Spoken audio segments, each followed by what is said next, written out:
Looks like we are live, gang. So today we have a few things to talk about. I think the main topic we wanted to discuss was really the MAGA war on science and American science, which I know might not be the most exciting and drama-filled topic for some of our audience, but we're giving you guys what you need, not necessarily what you want. And there's going to be a lot of science talk on our podcast, and because we are cosmonaut and we believe in scientific socialism, and we want Marxists to be engaging with the questions of philosophy of science as well as natural and social sciences. So we're going to be going into that later on. But before we kind of get started, I had an update about some I guess leftist in the loose sense, I guess, drama that I'm entangled in, I guess. So let's see. So the great almighty Khan, as he calls himself, Haz al-Din, has challenged me to a in-person debate. And this is I have debated Haz before. I've known him for some time, actually, online. Like, he used to not have politics too different from mine at one point, but now he's the chairman of the supposed American Communist Party, which I don't think it's the true American Communist Party. Obviously, I don't think there is a true American Communist Party right now. But anyway, hold on, let me bring it up, because for some reason this guy really wants to debate me. He wants it to be in person, and he actually got on stream, and he made a call for me to come out and debate him. So let's see. Wait, where will the debate take place? Plans haven't been made. I think he was just online, and he does this thing where he goes on Twitter. He does a Twitter space, and he calls on people to debate him. It's called Confront the Chairman, and it's very silly. But nobody really cares anymore, because I don't know. He kind of relied on farming drama for a while to get attention, which is why he's been able to get a big profile. And so I guess he decided that he wasn't getting any attention for his Confront the Chairman thing, so he decided off the top of his head to I don't know, do this to get something going. But hold on. So yeah, this is who I'm talking about. This guy over here. So yeah, here he is. It was around this part. Oh yeah, he puts on his. I'm not seeing interesting comments. Yeah, see, there's nothing interesting going on, so he's getting bored. So he's trying to think of ideas on I'm not seeing any interesting comments, to be honest. Oh, that's sad. Let's look at the Twitter space. Still, no one is requesting. It's profound. See, no one cares. It's quite profound. He puts his sunglasses on. And sad. Did I mention it's also sad? And I feel bad for them, because imagine hating me, and it's so sad. It's actually quite sad, frankly. Frankly, it's quite sad. He's trying to do there are other words in the English language. You can say them. Okay, yeah. Oh, sometimes wow. he'll just sit there and there's just a dead silence. Wow. He'd just do a dead silence for all his minions to just gaze upon his greatness. While he stares at us with Men in Black glasses. It's really, it's not off-putting at all. No, this is the great Haz al-Din.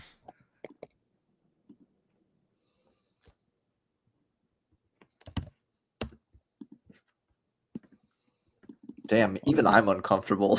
I know. He's trying to make the audience as uncomfortable as possible. He's good at this kind of stuff. He's like Tom Green, like. awkward humor. He used to be funny, I will say. He used to be funny, but he's kind of been losing his mojo. Oh, he's lost his mojo a while ago, as far as being funny went. Okay. Okay, I want to actually issue a debate challenge to Donald Parkinson. So, Donald said he was going to debate me when he got back from California. He must have forgot about it. That's okay. I have an idea. I want to debate Donald Parkinson in person, and I want it to be an event that it can be ACP and MUG co-hosted. We can co-host it. I don't think MUG wants to co-host this. I don't think they can use some of their DSA resources. We can split the bill for the venue. I don't think DSA wants anything to do with you, bro. we could figure that out later. But we could do this debate, and I think maybe we have it out of college. Maybe we have it out of college. I'll go anywhere. And we should debate about all the things he wants to debate about barbarism versus politics. We could even call it that. We could say socialist politics versus barbarism. And I'll just say I'm the barbarian. I support barbarism. Yeah. So I want to have a debate with Donald Parkinson defending barbarism. Like, his whole thing is that, like, Eurasian land empires were actually socialist. What? Yeah. Okay, like, you'll have to, after we watch this, you'll have to explain to me, is it even worth trying to understand this? I mean, in a sense that it's part of the landscape of... Yeah, but it's marginal is probably the only thing to call it, right? So I only have one life and a finite amount of time. How much of my life and time do I consecrate to understanding something so marginal? It's not even worth it. Just keep playing. And defending the fact that all revolutions in history are not political. They don't confine themselves to politics. They go beyond that by activating the rural barbaric periphery. And there's never been a revolution in history that succeeded from within the cities primarily or even solely. Do a 4-person formal policy. Okay, whatever. We can have time limits, and however they want to moderate it, we can moderate it. And we could do it in person. And we could draw a crowd. We can draw a crowd. And let's force the MUG people to acknowledge that we exist. Because they keep saying we're all... You know why I want to do it in person? First of all, it'd be a great event. It would be a lot of fun. And then second of all, they keep saying this stupid thing that, oh, you guys are just online. It's just online. Okay, let's do it offline. Okay? Let's do it offline. Well, we don't debate. And we could keep it outside of... It'll be fun. It'll be a fun time. Like, we know you guys do like Boy I want to have that debate. Like, charity stuff. It's not... And they can bring as many DSA people as they want. Although I suspect many will object to the very premise. No, he already said he wants to debate. But this would be much more fun. And it won't... You understand, it won't even just be a debate between me and Donald. It'll be like a debate between ACP people and their people. Like, straight up. And you know why? Because I'll tell you the truth, the MUG to ACP pipeline. Oh, yeah. Okay. I'm willing to bet it's not that. Am I wrong? I feel like that's not a crazy pipeline. I feel like... No pipeline, Haas. Nobody from MUG. I feel like they... I can't think of a single person from Cosmonaut or MUG. Just like it takes a little bit of education for them to realize how wrong they are. About so much.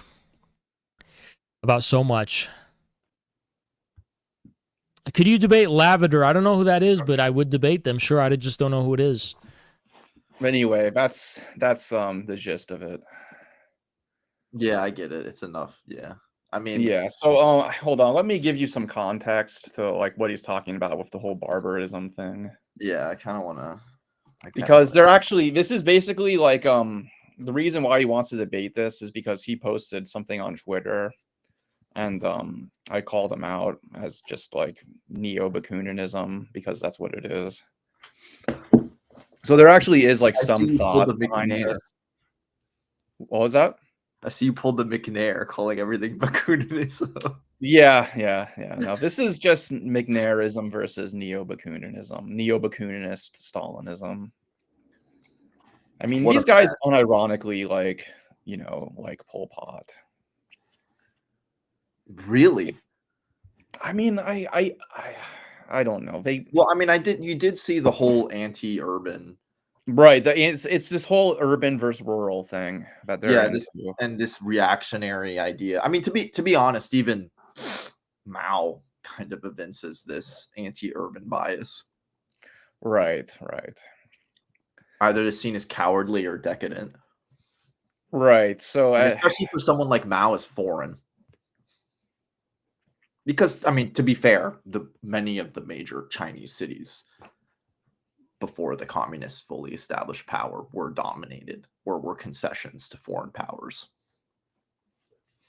Yeah, hold on a second. I'm bringing this up because basically his argument is that politics is the cities, it's the glasses wearers, it's the nerd, it's the elite, it's people like Zoran, it's people like AOC, like Bernie, these people that we shouldn't even be thinking about or caring about. It's all fake. This is politics.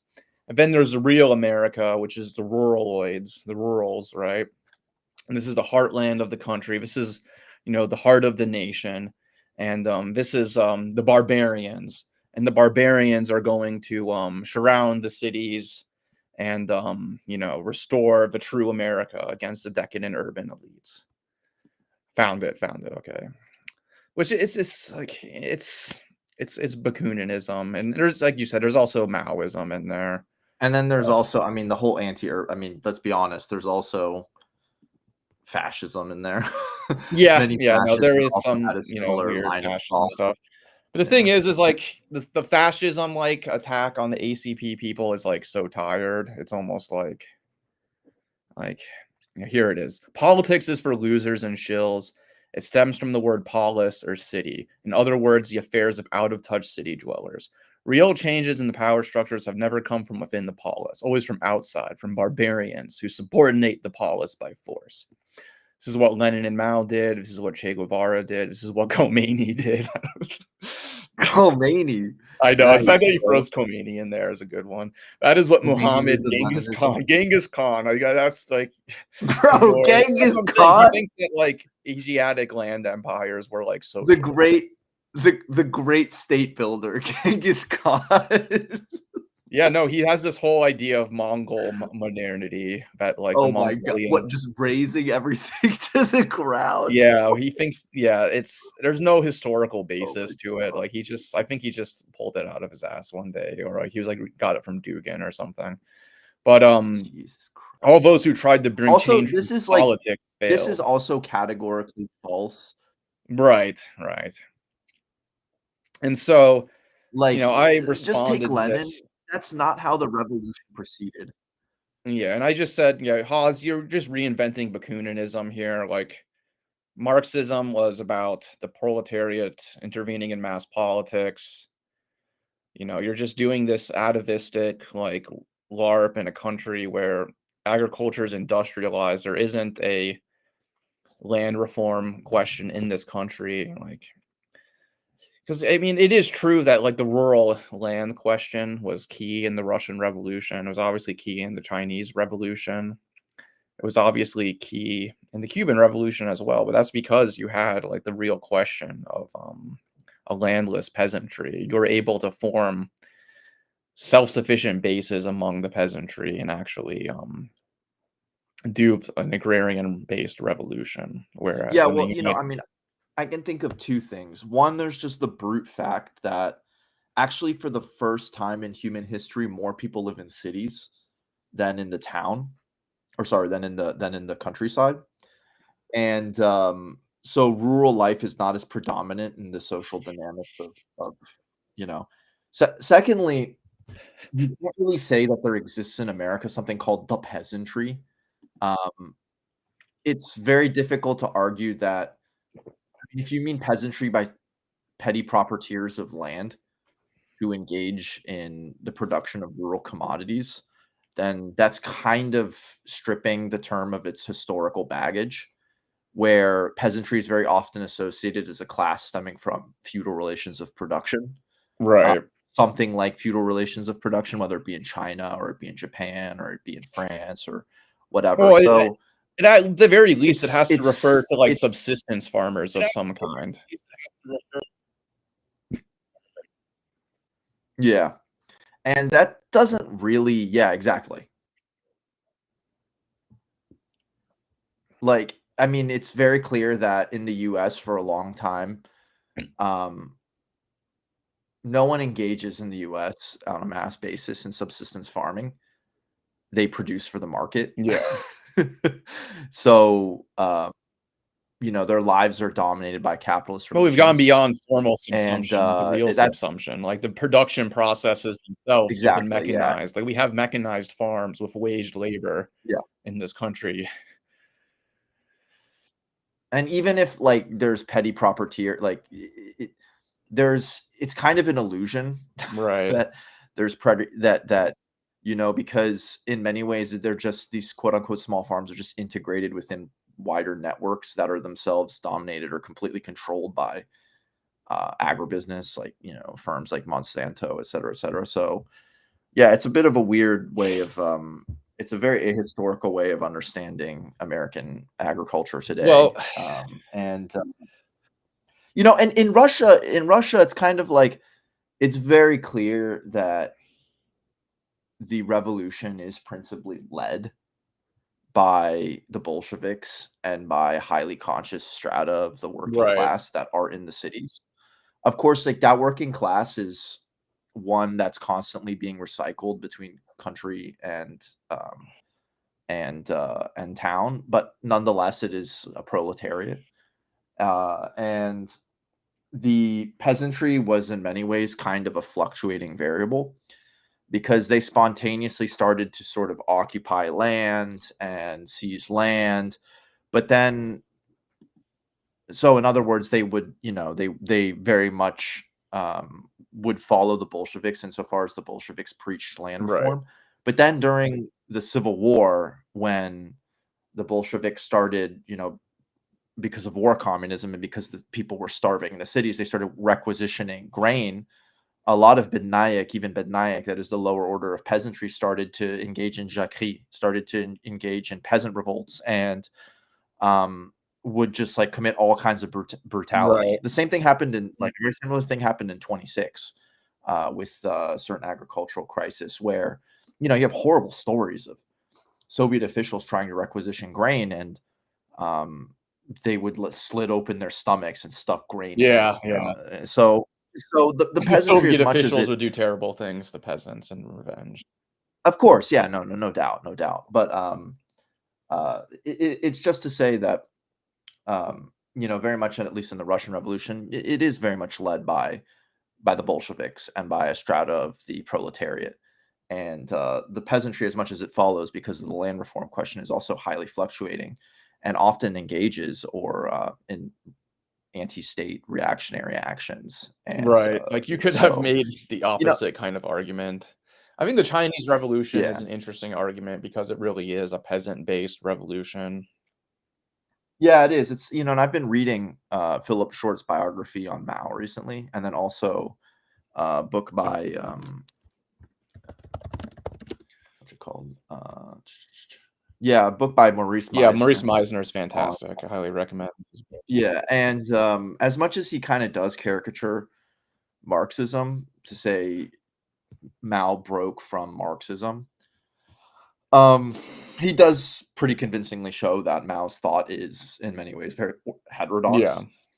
And yeah, it very much is a peasant revolution, and it's also a revolution that's very much that's led by the army. Right, which kind of goes Beyond it against just the whole being a barbarian thing, though, because, you know, you're disciplining these peasants into an army. Exactly. You're quote unquote civilizing them into this disciplined and ordered force with rank and institutionalized authority.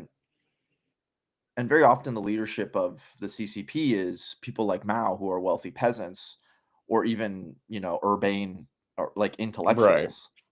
Some of whom studied in France, some of whom studied in Japan, studied in Moscow, right? So it's a bit of a weird thing. It's not a very historically accurate way of posing things. It is a very interesting question, though, how you reconcile kind of the Chinese Revolution with Marxist orthodoxy. Well, I mean, it was I do like how politics, though, because they were creating an alternate center of political power that could govern the country as well. And also, it depends what we mean by politics. Right, because, it's stupid to define.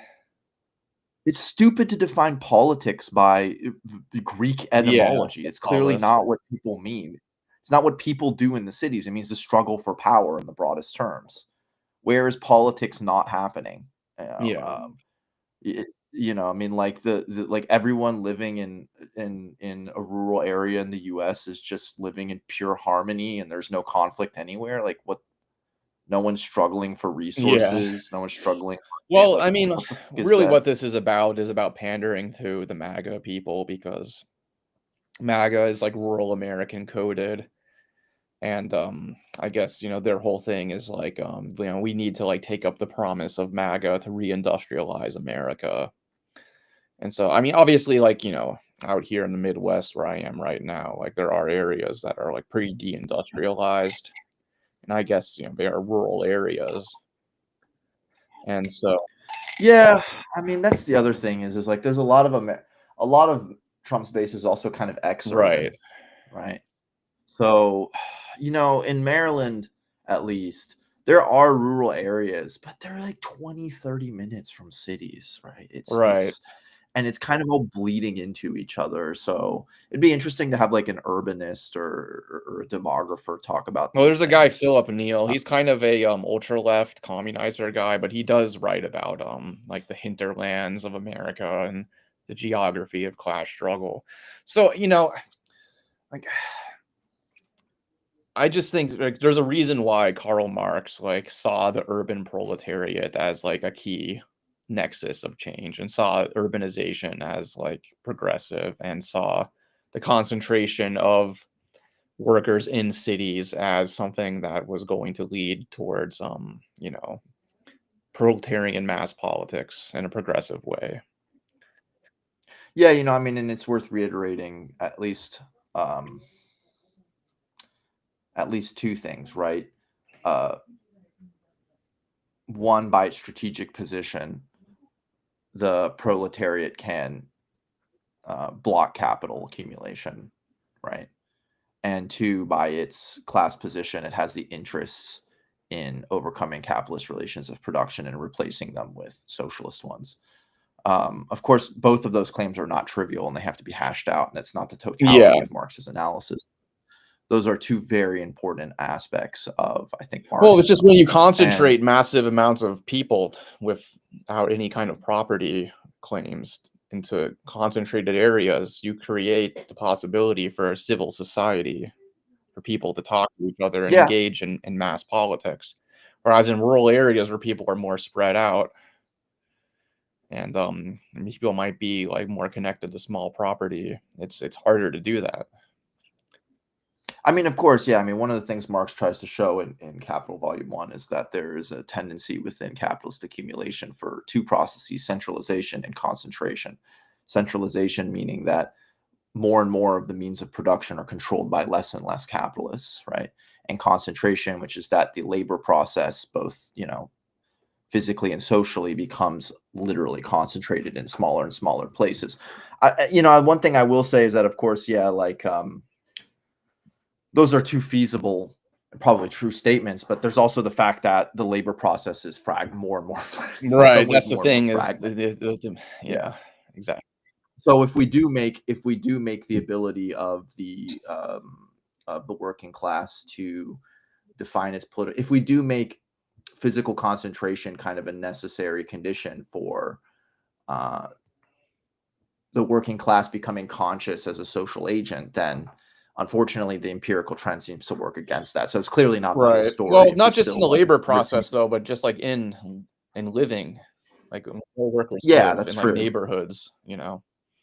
But Yeah. obviously the So situation where the labor process is actually becoming less concentrated because of automation and stuff. That's an interesting point to make. But and it's a difficult one to it's one that has to be taken seriously. And it's an empirical yeah, and I question, right? wouldn't, It's and I not. don't want to, say I'm anti-rural and that we need to like only organize in the cities and like ignore like rural workers and their demands or whatever, because that's not the argument I would make.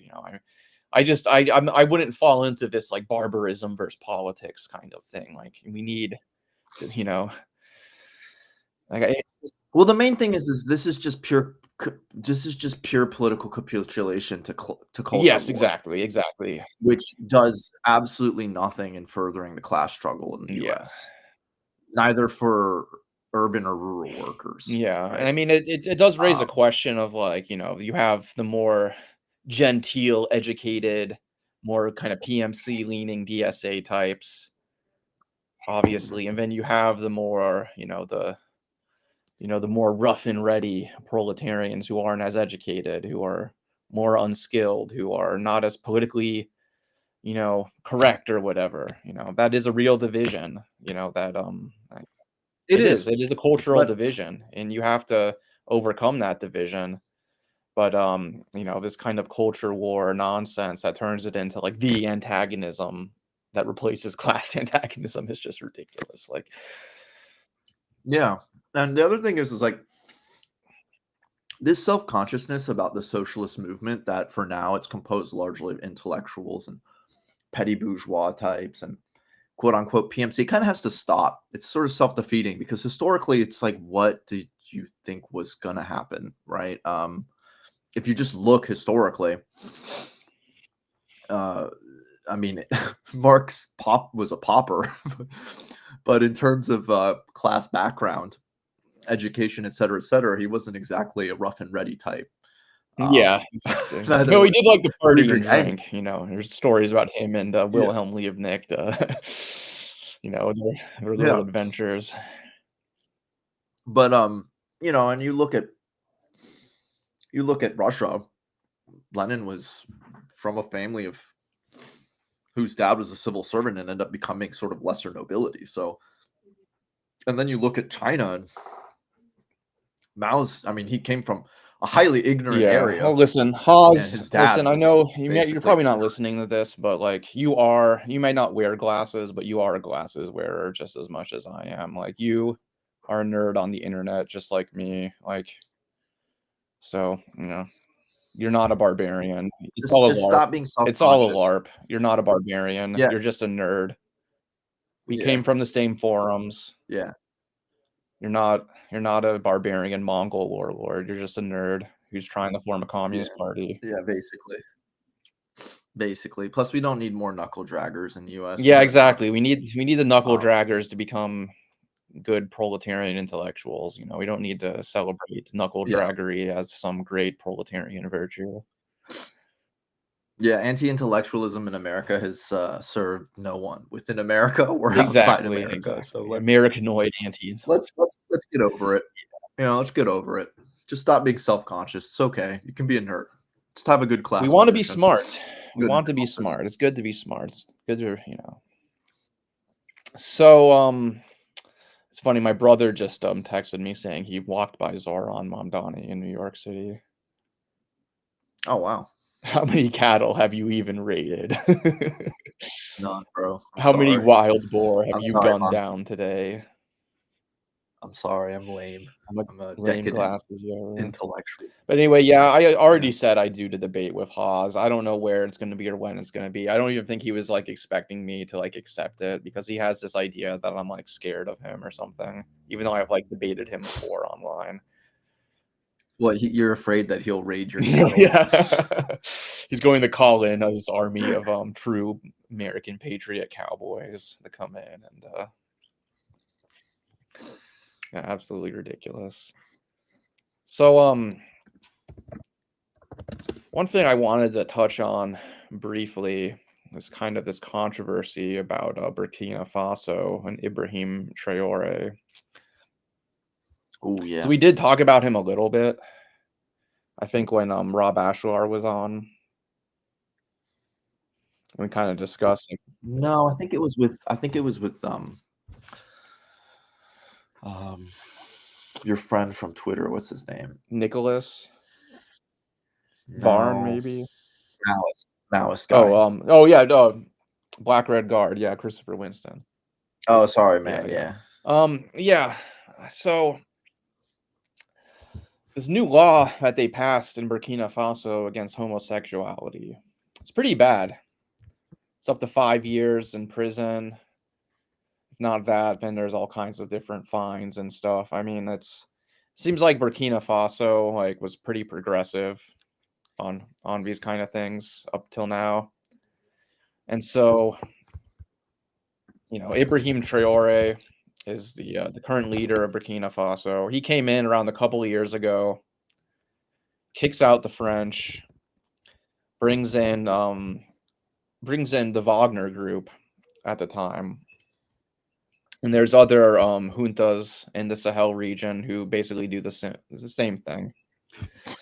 And there's a lot of hope around these governments in the left at the time. There was a point where I was cautiously optimistic, I guess. I was like, well, we'll see where this goes. But I think, yeah, I've worked in Mali, and I had some more firsthand knowledge of sort of the military juntas that took power, and they have no progressive content. At least in Mali, it has zero progressive content. It's not the same thing as the kind of wave that Traore represents, but yeah, there's no political direction to it. Honest. It should say ideological. Right. So Traore seems to be like the favorite of all these guys out of the left because he does kind of harken back to the image of Sankara. And he does talk, very anti-imperialist if you look at his speeches. I know people who really like him, but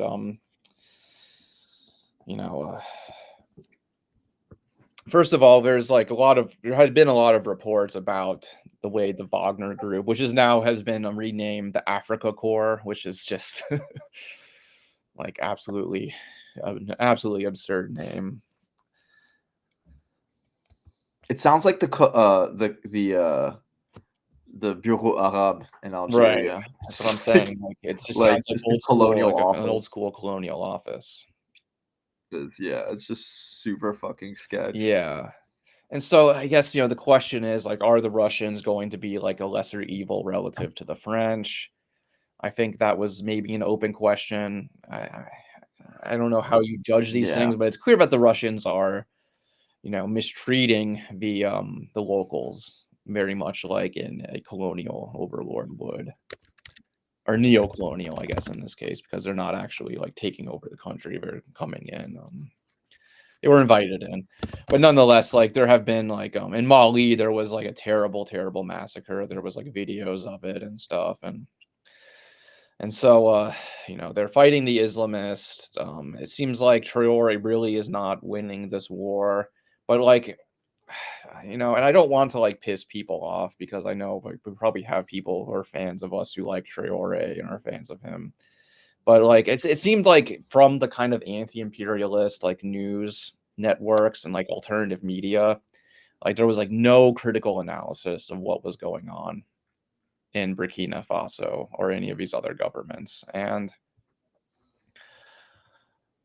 it was kind of just people were assuming that these governments were anti-US, especially Burkina Faso. But the reality is like the embassy of the U.S. embassy is still open in Burkina Faso, and you can just go on their Twitter page, and they're like constantly posting stuff about the collaboration that they're doing with the Burkina Faso military.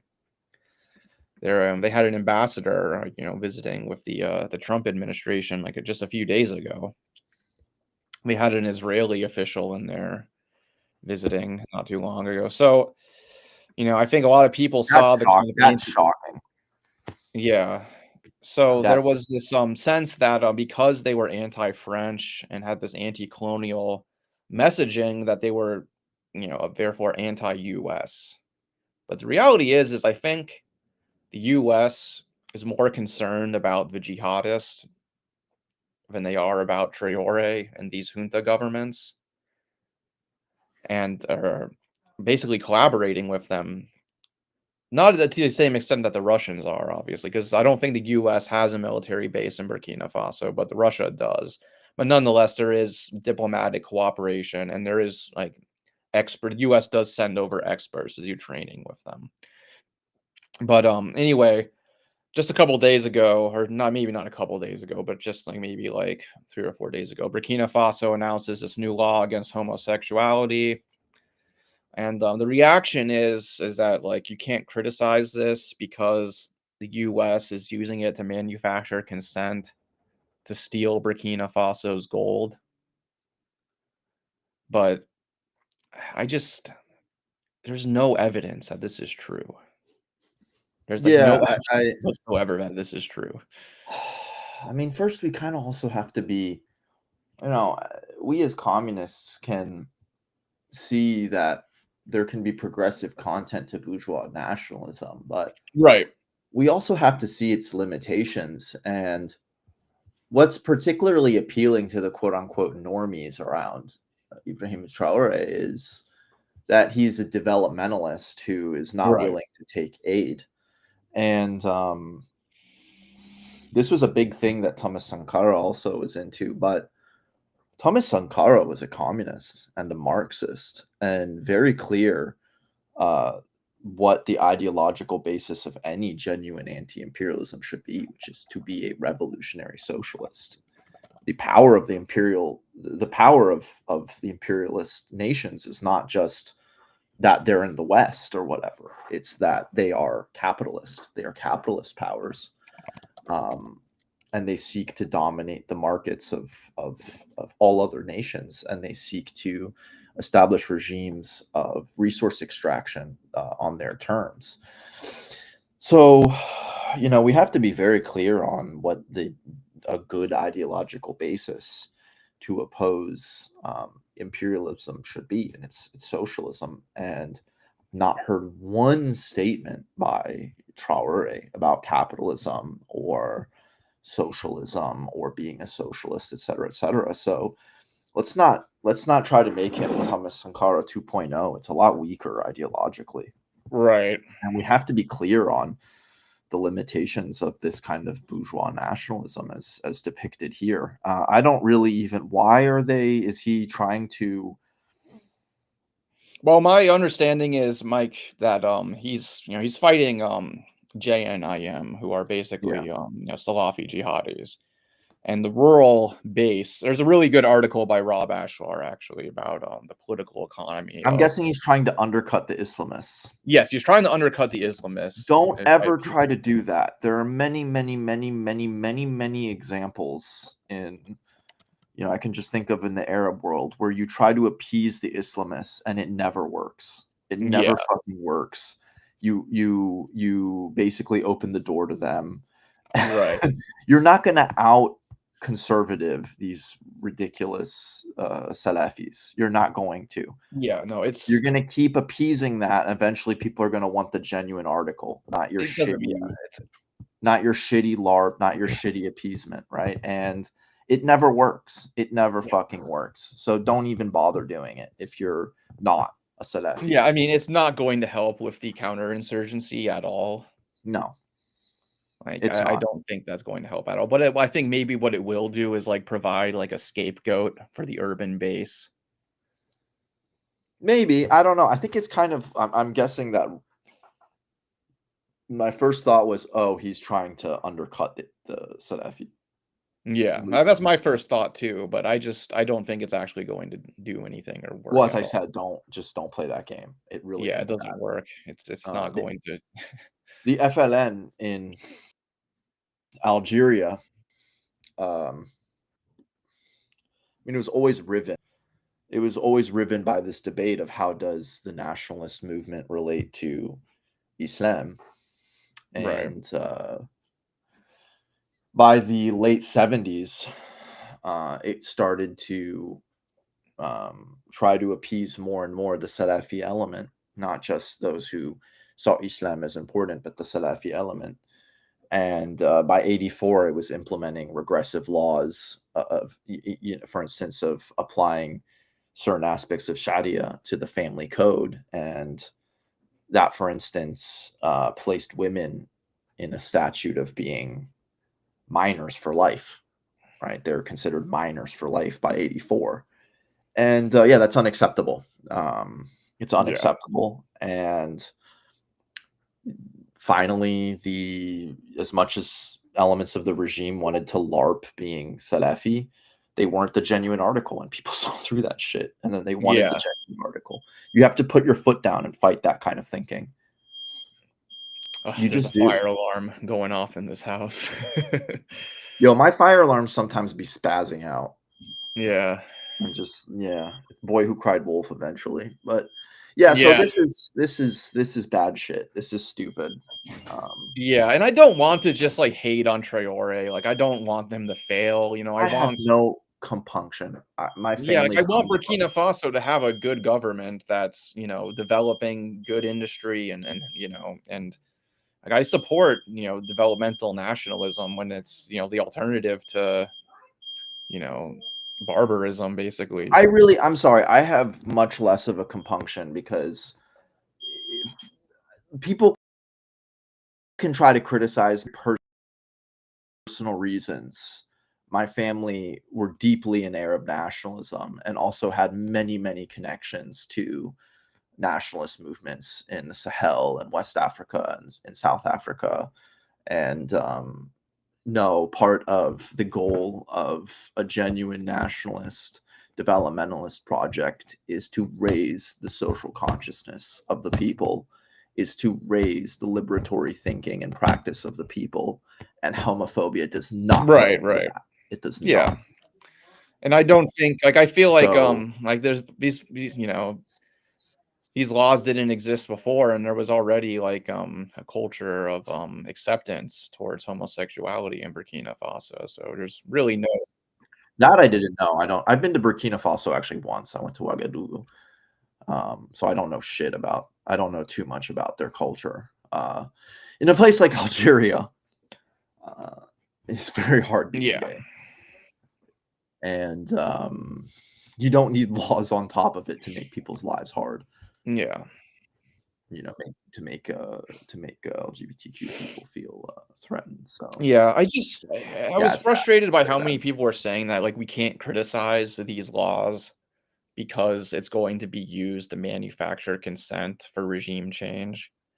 When there's just, well, I mean, it's like, I understand that argument because in certain instances it is legitimate. Like, you have people who like use homo nationalism to, like, you know, justify supporting Israel. They'll say, well, Israel is where you can be gay and Hamas will throw you off a roof or whatever. Like, well, first nonsense. Off, Israel is like going more and more crazy, messianic, right-wing bullshit by the day. So that's not true.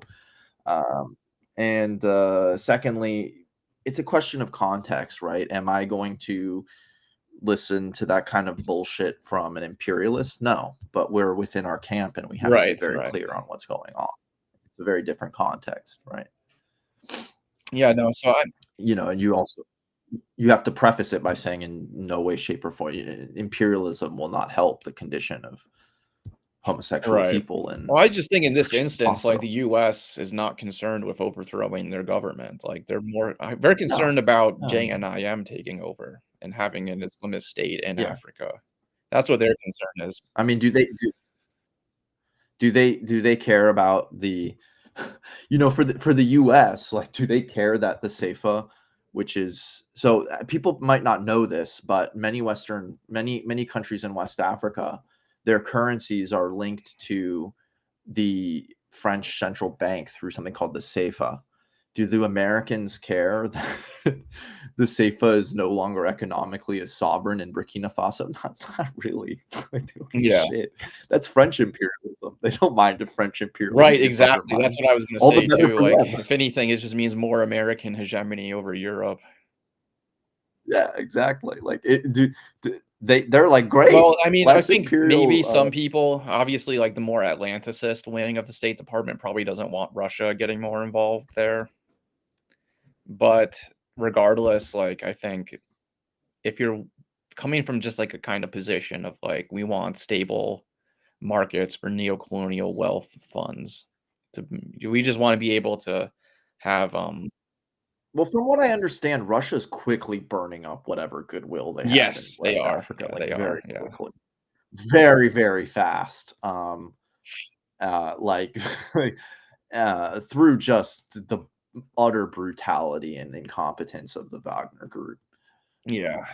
So that I don't think anyone intelligent should be too scared about the Russians seriously dominating Western Africa for too long. Yeah. They're not establishing a very good base there. If anything, it's the Chinese who will win out. Yeah, we'll see. We'll see. Yeah, I definitely think Russia like has had a PR nightmare from a lot of. I mean, yeah, there's all kinds of massacres. Yeah, I recommend reading this article by Rob Ashlar about the. Yeah, I mean, just in general, just read Rob's stuff. It goes over why people like turn to JNIM and all out of these jihadi groups, and it's because these governments are undergoing like projects of expropriation, of dispossession of nomadic and pastoral peoples. Yeah, I mean, and they have for a very long time. It's why what's it called? It's why a lot of the Tuareg or Tamashek separatists in Mali allied with a lot of Salafi groups, ACMI and stuff like that, is because there has been a conflict between the Tamashek, who are a nomadic people, and the Malian, Algerian governments for the longest time, as they've attempted to forcibly sedentarize and have attempted to expropriate roaming lands, et cetera, et cetera. So there's been that conflict in West Africa for a very long time, and in North Africa too, of conflicts between between states and nomadic peoples. So yeah, that's kind of the class basis of a lot of that explains support, at least temporarily, or alliances made between nomadic peoples and Salafi. The problem is that, like, at least in from what I understand, in North Mali, a lot of the Tamashek got pretty sick of groups like ACMI and Ansar ad-Din because they were doing a ton of bullshit that they didn't agree with. And a lot of these groups, there's elements within these groups that are really lumpen, and all they want to do is just smuggle. Right. They just want to smuggle drugs. And well, I think that would have been the normal reaction to these groups, but because of how shitty the Wagner group was and how terrible they were, a lot of people turned to them because they saw them as the lesser evil. Yeah, so there's this guy called Mukhtar bin Mukhtar. I don't know, he's an Algerian. I don't know if people remember, but there was a hostage situation in Algeria. I forget when. Let me look it up. Algerian hostage oil. Yeah, Amines, I think is what. Yeah, Amines. Yeah, in 2013. And of course, the Algerian government, instead of there was a hostage situation in an oil field, and the Algerians, the military, instead of negotiating, just go in and kill everyone, including the hostages. And but yeah, it was led by a guy called Mukhtar bin Mukhtar, who was the leader of ACMI at that point, which is Al Qaeda in the Maghreb, and they call him Mr. Marlboro because a lot of their revenue came from smuggling Marlboro through the Sahel in North Africa. Mr. Marlboro. Yeah, what a great name. But yeah, this man, these fucking, oh god, why did they just Libya, really, honestly. The destruction of Libya has just fucked over North Africa and West Africa just so yeah, it's terrible. It's destabilized the region in ways that have just, like, West Africa has not come back from it. A place like Mali, for all of its many problems, was peaceful for a long time, right? I mean, there was no war, there was no civil war, and since the destruction of Libya, it's just been a disaster, right, for 10 plus years. So anyways, maybe we should yeah, this is not good shit from Traore. I'd always been more or less, as much as I am always supportive of any effort to thwart French imperialism. Yeah, I mean, I don't think he's a principled anti-imperialist, and I think his ideological basis is very weak. And I have no compunction saying that. Yeah, no, I just think people need to they need to look beyond the speeches, look beyond what alt media is saying, and just investigate these political figures and political situations beyond the kind of alt media talking points that you're getting, and actually investigate things critically instead of just repeating what. And if you're lowest common denominator anti-imperialism is not going to cut it. You need to have a principled basis and strong ideology to really understand the sources of imperialism and how to really combat it. And just kind of a lowest common denominator, bourgeois, nationalist, developmentalist program is and don't rely on Russian mercenaries to defeat jihadism. Not a good idea. Yeah, not a good look. And also, you can't just continually do land enclosures on pastoral people and expect them to not resist. I think that's the deeper issue here that I think is being pointed to. Yeah, the respect of land rights for nomads is an issue that has to be taken seriously. As I said, that conflict between sedentary peoples and state is a deep one in North and West Africa, and it's the class basis for a lot of these civil conflicts, or a lot of the civil war. Yeah. So, do we want to maybe do a DSA update? Or we Yeah, 1 second. I'll be right back. Just hold on. There was we had another interesting commentary on the DSA convention that I wanted to look at real quickly before we moved on to our main topic of discussion. Let me bring this up real quick.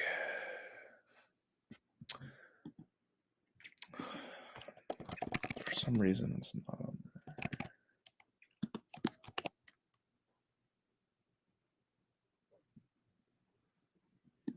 there. Okay, here it is.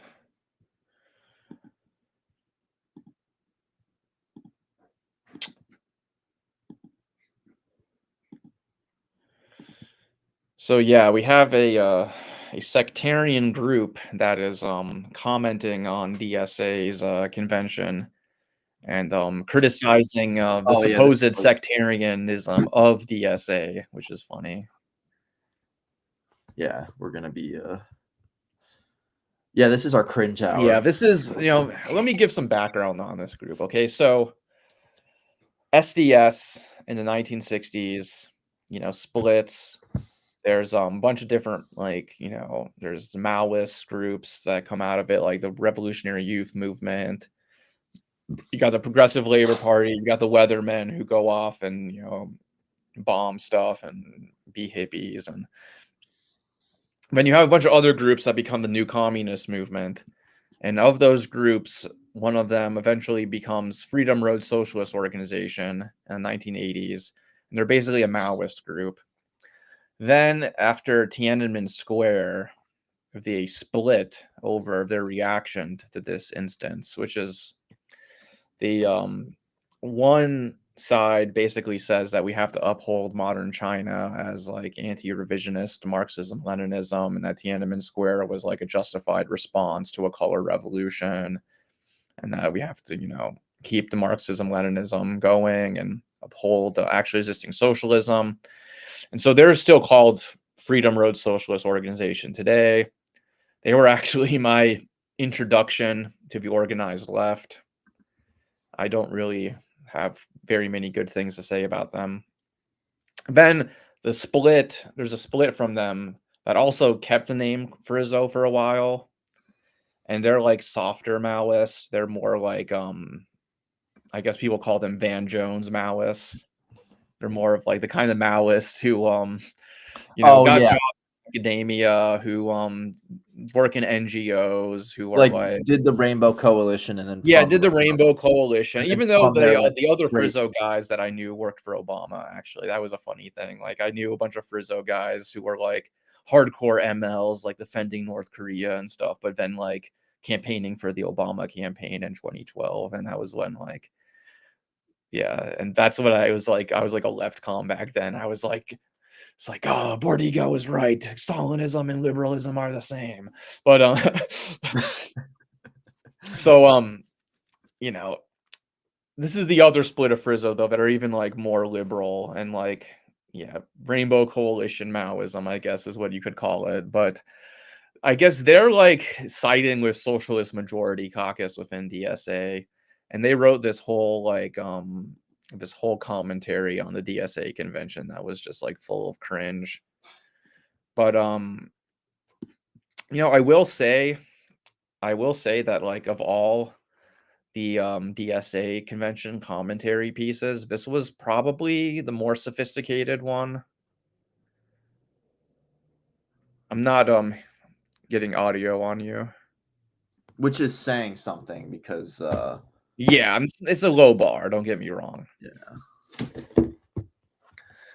But I did think that I will say that like as far as all of the theoretical work that's been like associated with Socialist Majority Caucus, this is probably like the more sophisticated one.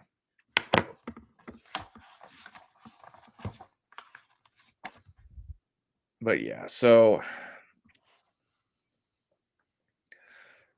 it does the usual thing where national leadership paralyzed by electoral abstentionism and left sectarianism, and a gathering that too often turned inward rather than rooting itself in DSA's own. So, it's the usual stuff that you hear about left sectarianism. The thing is, like, they keep referring to electoral abstentionism in this article, but what they mean by electoral abstentionism is not like abstention from elections at all. What they mean is like not endorsing Kamala Harris and not campaigning for Kamala Harris. That's what they mean. Yeah, I mean, the whole article is permeated by this false dichotomy. It's worth looking at what was there's like this here. Well, let me Liberator. Do you have where can you link this piece of shit? Do you remember what section it was in? Can you link it? Link this? Yeah. Hold on. I gotcha. It's funny that they do the whole vanguardist thing. This vanguardist versus mass politics. Okay, wait. Yeah, let me try to find this. Always be suspicious of someone who writes in the vein of, there's one side that is highly reasonable, and the other side, which is a bunch of morons who LARP, being a fucking Maoist or whatever. It's just like very convenient that you guys are the smart grown-ups and everyone else is just dumb fucking. Yeah, here's what they on the other end of the spectrum are the more vanguardist caucuses. They would likely say revolutionary, such as Red Star, Marxist Unity Group, Communist Caucus, and Reform Revolution. In general, they seek and practice, if not always in theory, to turn DSA from a very broad mass socialist organization with a low level of unity into a narrow vanguard party organization with much higher and more restricted level of unity. Like they. Okay, well, so the first thing is that at least the vein of thinking that we at Cosmonaut come from, it's not really fair to say that we're vanguardist according to the caricature of Leninism that's given. Right. Which is, whatever Leninism is, I think people like Lars Lee have gone a long way to sort of nuancing what Lenin's politics was, but we're not. In fact, we take elections very, very seriously. Yeah. The main issue for us is I think there's two things. One, what is the purpose of an election? And two, how do we hold leadership accountable? Right? Which links to the broader point of how do we establish a real non-loyal, oppositional, and independent socialist movement? So it's just not productive to. You have to. I mean, of course, they're not under no moral obligation to engage us seriously, but I guess it's on us to make ourselves serious, and then they have to address these arguments. But it's just straw manning. It's very frustrating because it's not what at least people in MUG believe, and right. I think like the whole idea that we want to like purify the organization and like make it more strict, I guess, comes from like the anti-Zionism stuff. Yeah. Also, I mean, like, go. Let me look at that statement again, because if on the face of it, it's ridiculous. Wait. This one. Yeah. From a broad mass socialist with a low level of unity. I mean, there's a certain sense in which unity means effectiveness. Right. Like, why would you want a low level of unity? Wouldn't we want to heighten our level of unity? Yeah, there's a sense in which we want to be more united because we want to be more effective. Even for these guys who basically want to, as you said, like for instance, take the issue of endorsing Kamala Harris. Wouldn't you want to be more united? Like, you guys ostensibly want to be more united on that so that we can be right, more exactly. So it's kind of like being more united is there's a sense, in which it means more effective, and clearly they want to be more effective in certain ways. So once again, it's just kind of you're defeating your own argument because you guys obviously are arguing for something that you want most people to do, right?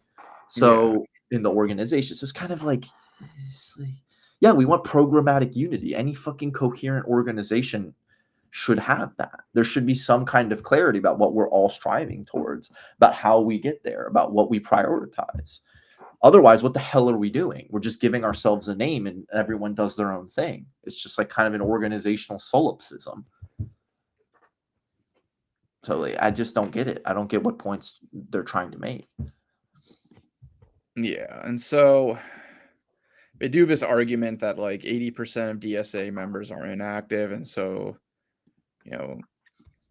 therefore that means that the delegates at the convention are representing the members that are active, and those members like are more ultra left, and so therefore a convention is not actually representative of the real DSA, which is like this classic silent majority argument that they always love to do. Basically, like, there's a silent majority of DSA members that all agree with us, and like all of our delegates and elected leadership actually don't really represent DSA, which is very tiring and annoying because it's like let's take that to be true. Then you'd have to believe that this silent majority has a stable set of opinions, as opposed to kind of imbibing lowest common denominator American politics.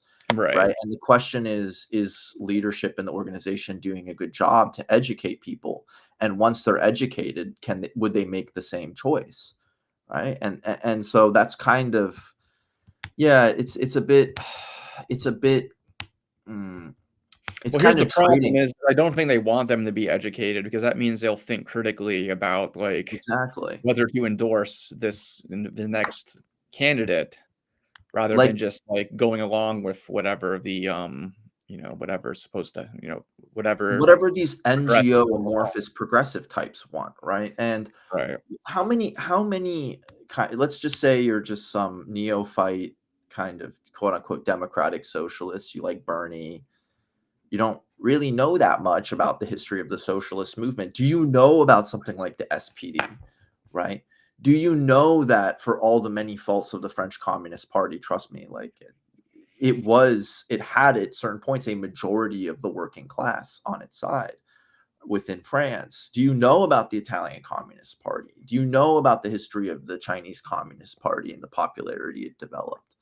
Do you know about these stories of success and failure? No, probably not, So it's kind of like, yeah, it's a very deceptive way of posing things. You have to educate people and then see what choices they make. But keeping people ignorant so that they accept your lowest common denominator, amorphous progressivism, is kind of betraying them. And is kind of manipulating them, is a way of putting it, right? Right. And there's this talk about how keep the dumb proles in the dark, and the enlightened NGO class will lead us to victory through tailing Kamala Harris and associating ourselves with the least fucking popular organization in all of America right now, which is the Democratic Party. Yeah. I mean, dude, people don't want people fucking hate the Democrats. They fucking hate them. They're less popular in many polls than Trump, which is saying something, because Trump is not popular. This is a bad time to be tied to the Democratic parties. Like, they fucking hate, people hate them for good reason. It's a bad brand to be tied to.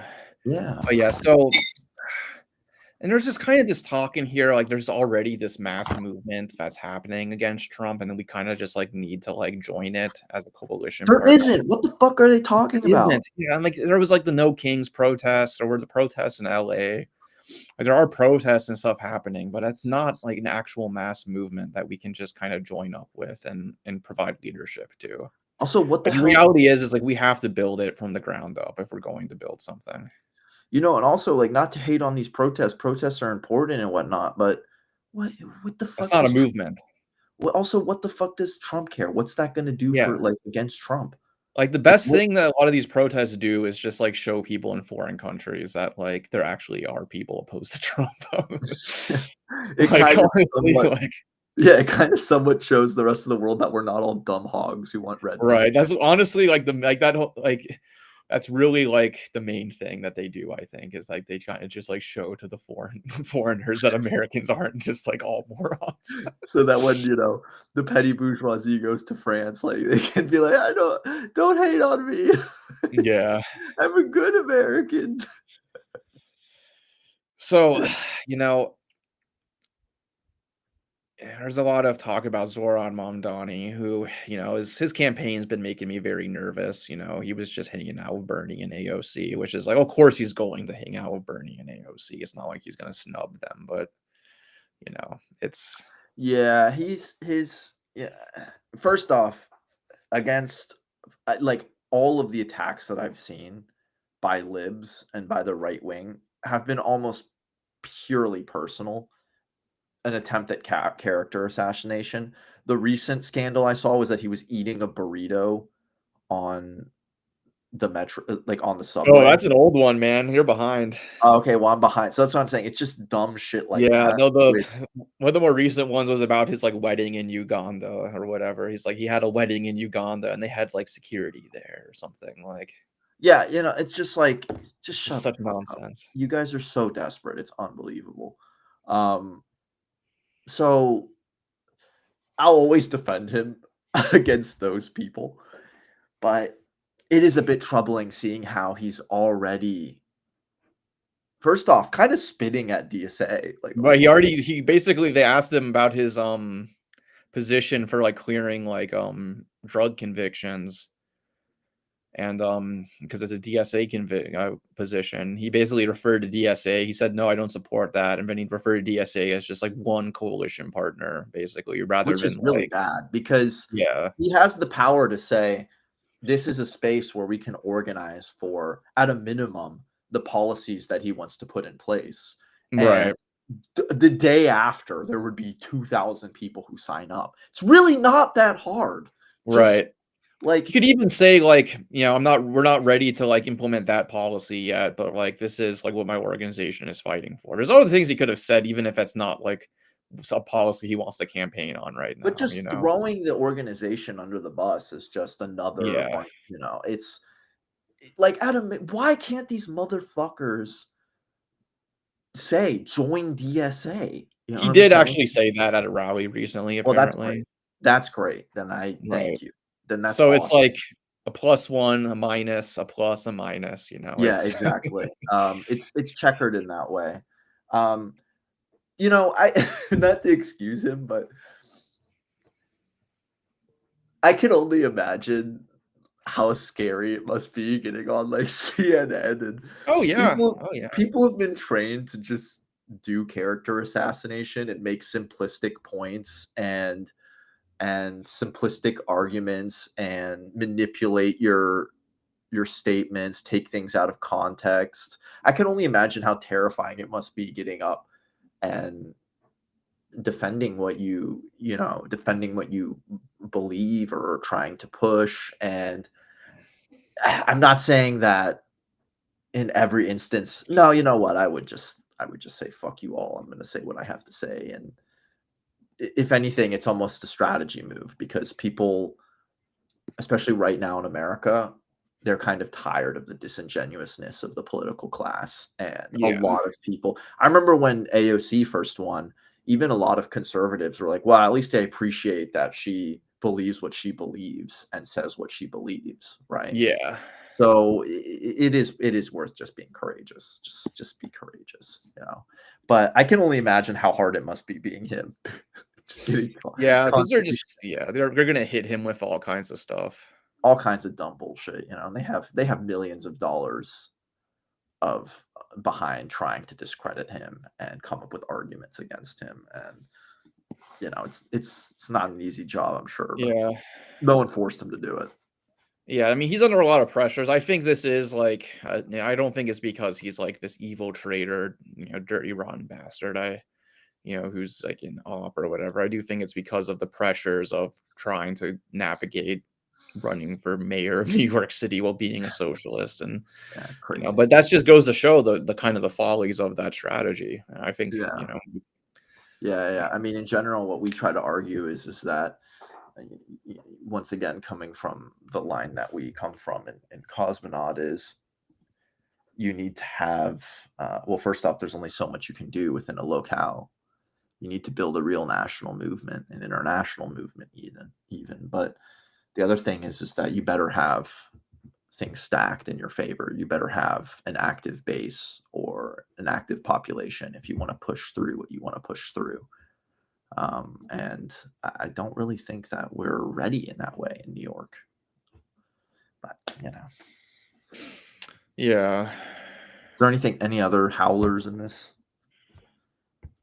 To my mind, it means turning away from sometimes overly comfortable left spaces and towards working class communities and workplaces. It means developing campaigns on every available terrain of struggle. I mean, this is what DSA already does. Yeah. But my reaction to a lot of this article was like, well, what you're arguing for is basically what the left has already been doing for the past how many years? 45 years since the 1980s, since the new communist movement liquidated into the Jesse Jackson campain. And we're basically the worst left of the entire Western world. So maybe it's time to reassess things. Right. So basically what they're arguing for is we just need to do what the left of America has already been doing, which is create a left flank of the DNC to help the Democrats keep the far right out of power. But the truth is that hasn't worked, obviously. It's not worked. We now have Donald Trump. It obviously has not worked. So we have to try something new. It's clearly not worked. And right now there's a chance that we can build something new and try something new. And in the end, I see this kind of stuff as just kind of like dragging us back into our complacent norms. Well, guess what? You'd actually have to take risks and be courageous, but American yeah, that's the problem. It's conservatism, really. It's conservatism. It's wanting to maintain a happy, comfortable equilibrium and not wanting to shake things up, Bro, I read about the I mean, it's evidently very different circumstances, but I read about the CCP in the 1920s having 5,000 members, not even starting off with 200 members or something like that. And I'm like, Oh my God, what they have accomplished! Like, well, maybe when my the United God, States strictly. enters its warlord area, or when we enter our warlord period, people Don't will get me get wrong. serious. Don't get me wrong. Like, evidently, it's incredibly different circumstances, but just from the point of view of just like achieving the Great March. Oh, You yeah. know what I'm saying? Like, or the Long March. It's just The like, Long March wow, is, like, one of the it's most, like, unbelievable. amazing, like, stories in history. Epic. It's just an epic.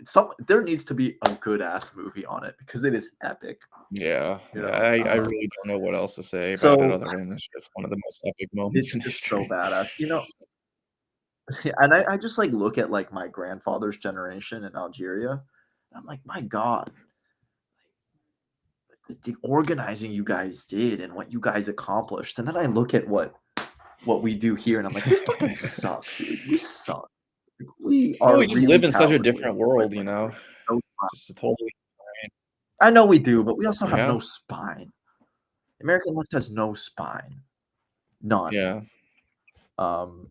Just capitulation, tailing, no self-belief, constantly just sniveling about being petty bourgeois and intellectual.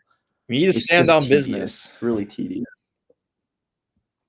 You think that the right wing gives a fuck right now about appeasing or tailing? They'll just say whatever. They'll say literal nonsense. Like, they'll just lie. They'll just say whatever. They'll do whatever. God, that's so frustrating. Yeah. Well, speaking of right-wing Maybe we do nonsense, I need think some we should love talk there. a bit about the situation in American science and, Oh, what's yeah, we can happening get into with that some American more. science, because pretty much every week you have something to say about how the Trump administration, how MAGA is basically destroying science in this country. Yeah, let me tell you a personal experience of mine. Um, so I go to my advisor's office, and he's like, "Oh, I need to show you this, Jamil." I'm like, "Oh, what's up?"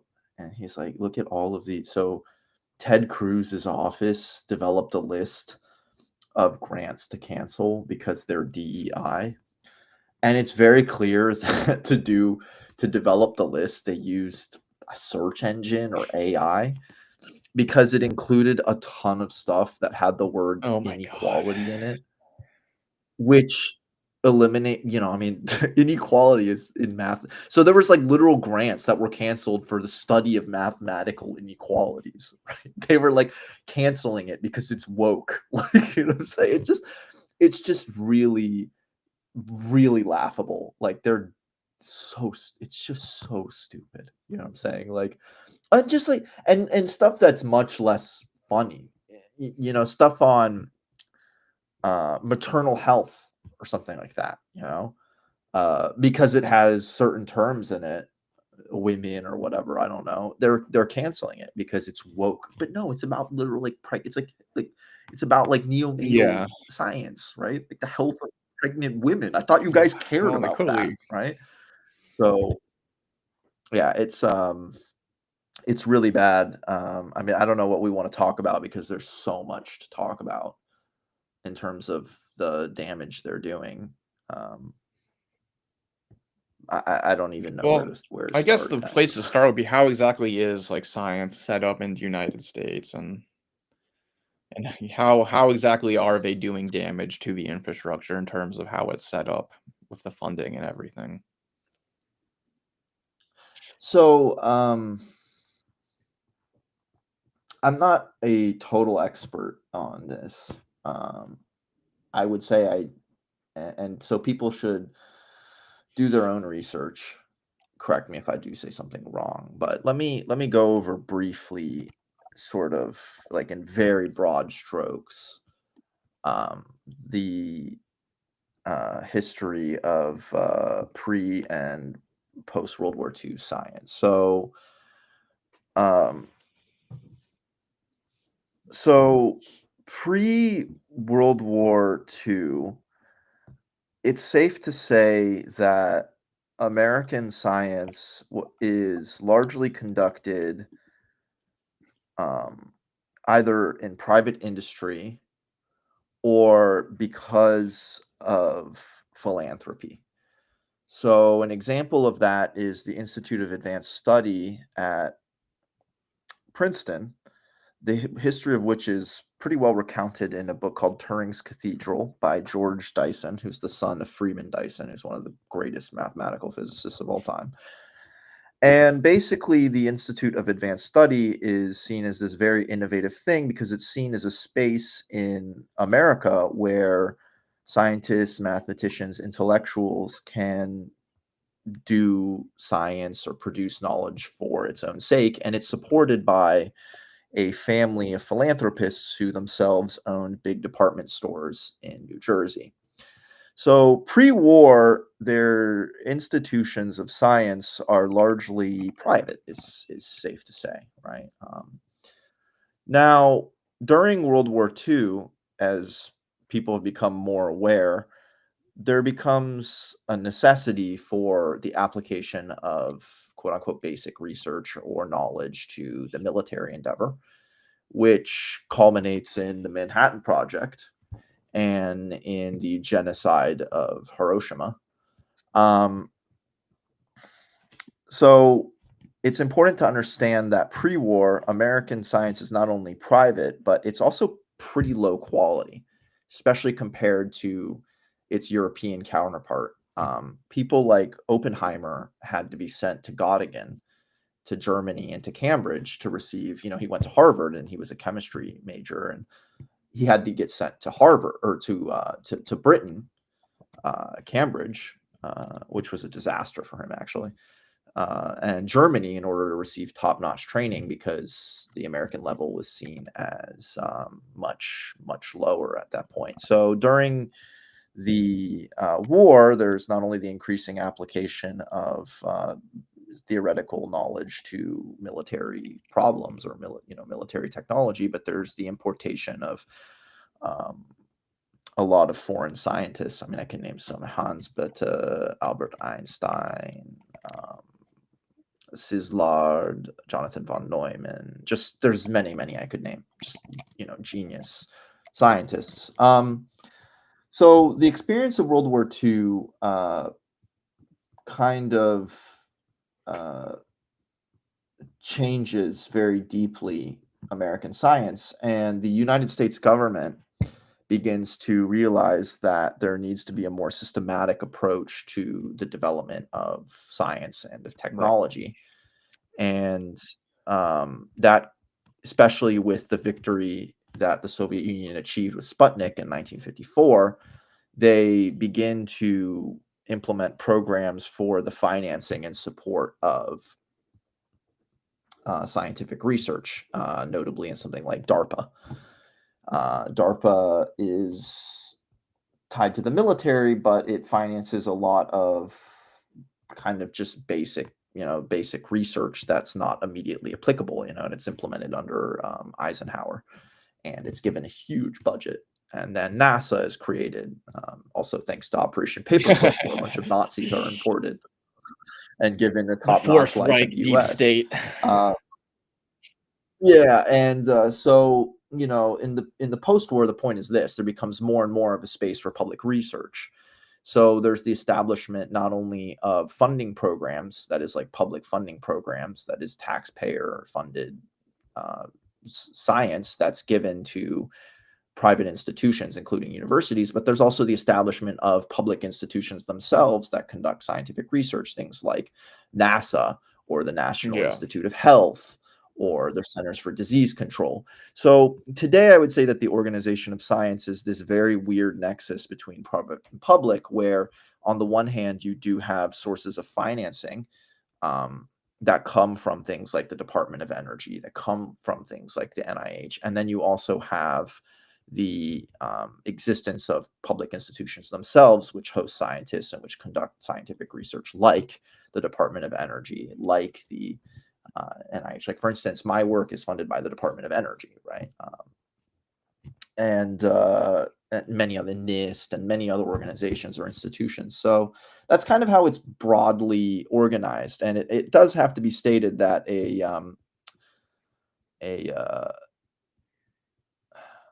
private industry also still does play a big role, though often funded or in part funded by, by the public. Things like Bell Laboratories, like the very computer you are using right now is built on top of operating systems and languages that themselves were developed by, and semiconductors that were themselves developed by something like Bell Labs. So that was a very kind of unsystematic attempt at the analysis, and I could kind of Marxify it, but that's kind of the broad sort of normie empirical terms.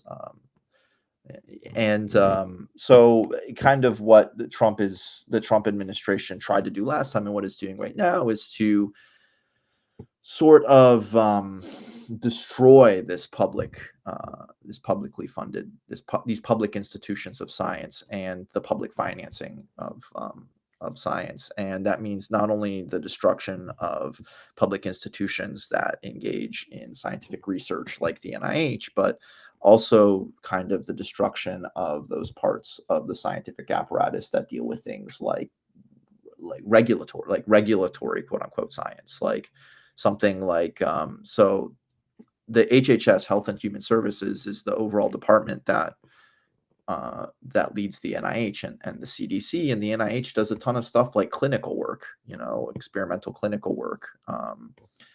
And so it's going to hurt, people getting, gene therapy to try to attack sickle cell or something like that. It's also going to hurt things like the CDC's ability to track and mitigate epidemics and pandemics, right? Because the CDC deals with that. It's going to hurt the ability of the FDA to do analyses of food to make sure that it's not, already the FDA is not well financed enough. It does clinical trials too and stuff, and already American produce is shit and filled with stuff it shouldn't be filled with. It's gonna get even worse, and our water is gonna have more fucking sewage in it, and so it's low-key. It's gonna kill many. That's it's the vaccine situation obviously terrifies me. I think they actually did decide to turn back on some of the more crazy vaccine stuff that RFK was doing, but who knows how it actually will end up shaking out. But so I guess the big picture here, I think, is basically the modern day science infrastructure really does kind of owe its existence to U.S. imperial hegemony. I guess. Yeah, it's the role of the military in the development of the scientific in America is absurd. But war has for the advancement of science and technology. You go back at Boris Hessen's classic work on Newton, for example. Exactly. He points out the role of war and all of that. But he kind of tries to make the argument that Boris Hessen, one of the arguments he tries to make in Science in the Crossroads, which was a conference that the Soviet delegation attended in London, about the history of science. One of the things he tries to argue is that kind of the problems of Newton only make sense on the background of the contemporary wars, or of contemporary wars where the need for ballistics was greater. That is, understanding projectile motion, which would be relevant to developing cannonry, right? Cannons, right? And, so it's kind of always been that way, right? Unfortunately, right. So you have a situation where science is mostly philanthropic, and so it seems like when you have a situation like that, people are only going to fund science when it appears immediately profitable to them, I guess. When they can see an economic gain. You have an industrialist who's investing in I don't know, in steel mills. They're going to fund science and combustion or whatever. But when you really want to become like the technological powerhouse of the world, you have to put a lot of you have to invest in basic research that might not have an immediate it might not have a purpose that's immediately profitable in the eyes of an industrialist or some kind of capitalist. And so that's why you have to create this gigantic infrastructure of state-backed science funding. And so I guess, yeah, absolutely.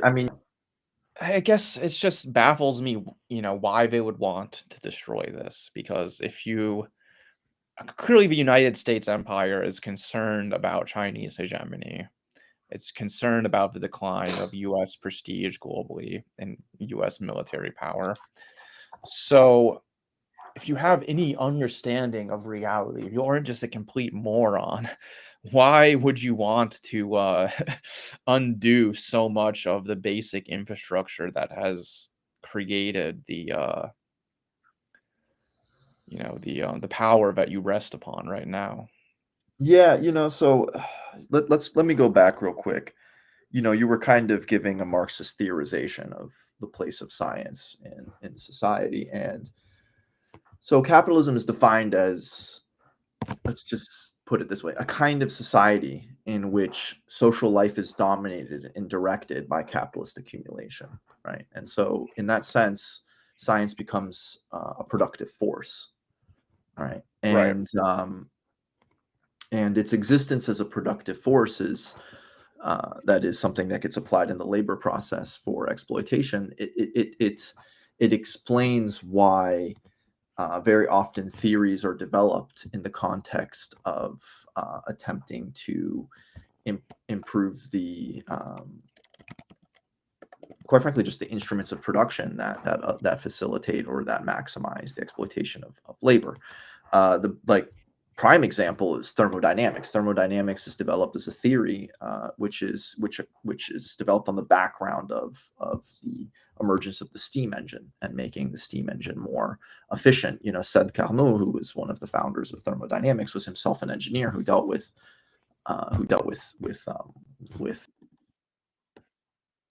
steam engines. The other aspect, not only is it a productive force, but it becomes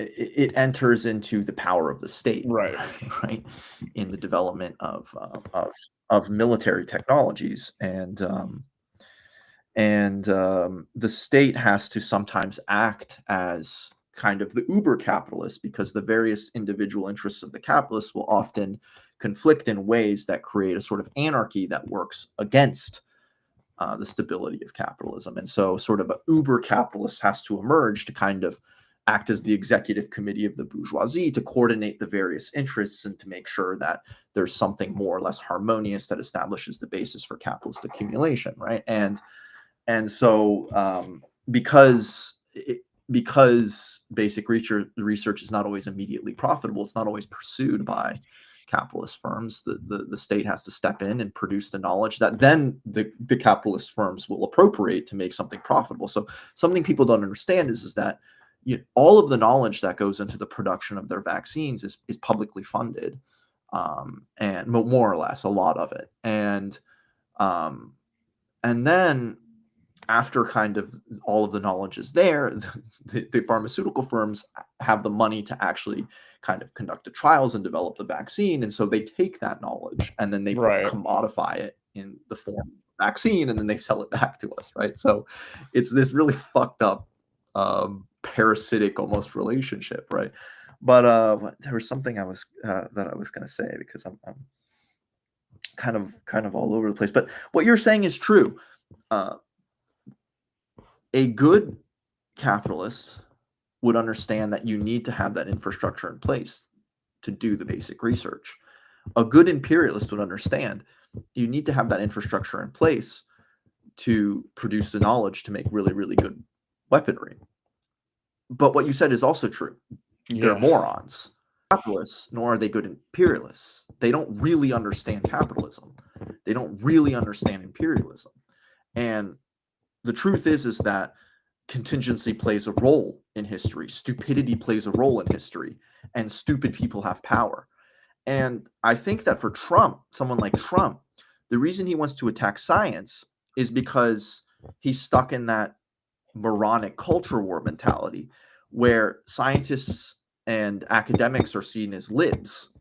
And so he wants to punish the libs. He wants to hurt the libs. And so how you do it is you destroy the agencies and the universities that hire these libs. And so someone like Trump, that's his motivation.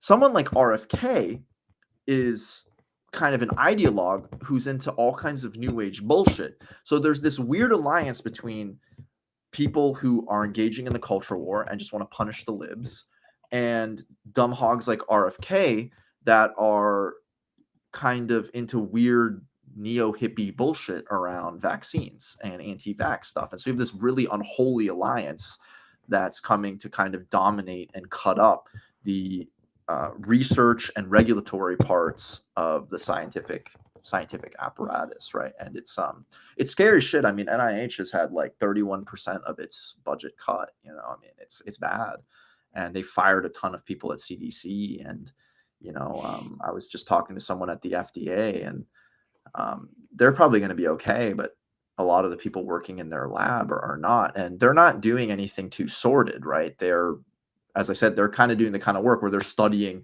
how many chemicals there are in this piece of food or something like that. You know what I'm saying? Like, it's important stuff. Like, you know, how much, I don't know, how much mercury is in the fish or whatever. So, no, yeah, you were saying? One thing that I noticed is that on August 7th, there was this executive order where basically Trump is putting political commissars in charge of the different federal agencies to basically control the grant processes. Yeah. So already he had done that.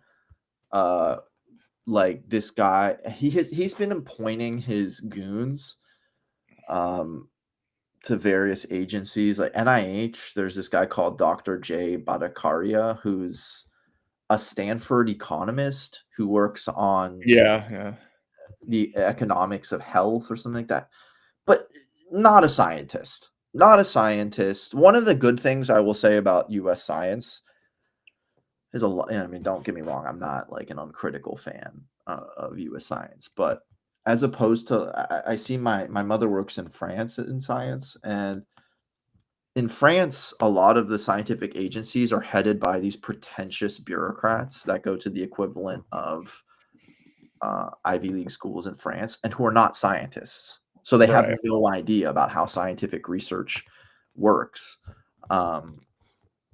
Whereas in America, that's not generally the case. Generally, the head of NIH is going to have been, in fact, quite a storied scientist, right? The last guy was one of the main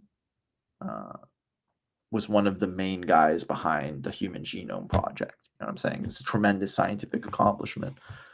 But now they're just putting cranks in charge of these agencies, just total cranks. This guy, they put a Peter Thiel guy in charge of the CDC. Yeah, what's his name? That guy's scary. His last name is O'Neill. O'Neill. Yeah, this is the jackass who had the idea of we shouldn't have clinical trials. We should just release experimental drugs. Yes. And consumer choice will dictate whether or not the drug is worth taking, which is insane. Just insane. Part of the whole like Thielite ideology is they want to get rid of ethics regulations on experiments, on medical experiments, and he's also into the whole sovereign core, like creating like autonomous cities or whatever. Yeah, so you have corporations. So it's like I think they want to get rid of like ethics regulations so they can like do like Mengele type experimentations and these like. Yep. You know, like I'm not even like. No, I agree. I mean, we were watching Peter Thiel's whole weird transhumanist spiel. Right, and I think that's another factor in a lot of this is like some of these ideologues, they think that by like destroying the administrative state and destroying this whole machinery of public science, it has achieved great things. And obviously we should be critical of the way that it's been built for the purposes of US imperialism. Obviously, we're critical of the way that private interests feed into it, and we're obviously critical of all of these things. But in the end, like science is about truth, and it has accomplished amazing things. And the real, it's worth saying, it's just from the point of view of it being a productive force, how it's used has to do with what social relations of production it enters into. Okay, there's certain technologies that have no liberatory content whatsoever, like nuclear weaponry. I'm sorry, I can't think really of a single that object, so to speak. Its physical character intrinsically means that it cannot be really used for human welfare. But in general, the physical character of this productive force, it can be put to many uses, right? It can be liberated. It can be put in the aegis of new relations of production. It can be used in a new kind of society where its liberatory potential can be unleashed, and it's worth saying that capitalist apologists love to say, "Oh, consumer capitalism is why you don't die." I think of Mark Corrigan and Peep Show. You don't die at 40 in your own shit. Well, actually, no. A lot of it has to do with technologies that were developed, medicines that were penicillin, vaccines, that really are the thing that explain why human life expectancy has increased, not because there's capitalist accumulation. Right. And so we need to have a society that's directed towards social use, that's directed towards human welfare, and we can really fully realize the emancipatory potentials of existing technologies and develop future science and technologies that will further enhance human life and human welfare. And so it's worth being clear on that, right? And yeah, I think the way they want to tear this all up is not the way they go about it, obviously. But I think they have this libertarian kind of ideology where they think that going back to to the way it was before, where it was basically all private bodies in charge of scientific research, I think that will improve things. I think they have this idea that like there's this bloated administrative state that's been captured by like woke professors or whatever that's like holding back scientific research, and so therefore the the MAGA movement needs to like put a hammer to it all, and so like people like Palantir and or whoever else can basically pick it back up and actually do the real work that we've been all waiting to do because of the stagnation that Peter Thiel is so concerned about. Yeah, they're so full of shit. It's unbelievable. Like, and we already explained earlier why that's not going to work, because these capitalists don't know what's in their best interests.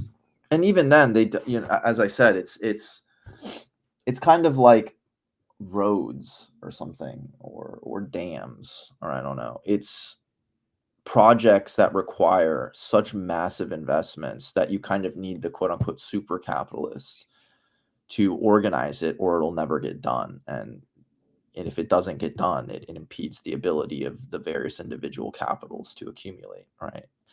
So yeah, they profoundly don't understand the capitalists, capitalism. They profoundly don't understand it, right? And if the previous system was so good, why was it that before the establishment of the post-World War II infrastructure, why was it that American science was considered a fucking joke? It was considered a joke. It really was considered a joke. Well, what about Thomas Edison? What about Thomas Edison? What about him? He's not that interesting. Who's the modern Thomas Edison, though? All of the theories that Thomas Edison, anyone could have done with. I'm sorry, it's like, and I want to. Well, that's what they think of. They think that it's like about just like brilliant inventors who are daring. There had to have been the knowledge. Don't follow the rules.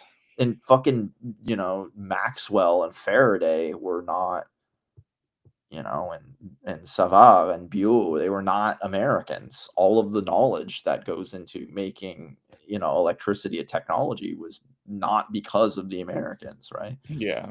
It was because of, in many ways, yes, privately supported science in Europe, but nonetheless, the Europeans had started organizing academies and stuff like that, where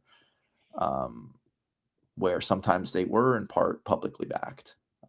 And that would subsidize the life and the living of scientists. Although, in many ways, in like the 19th century, being a scientist wasn't really a profession, right? Someone like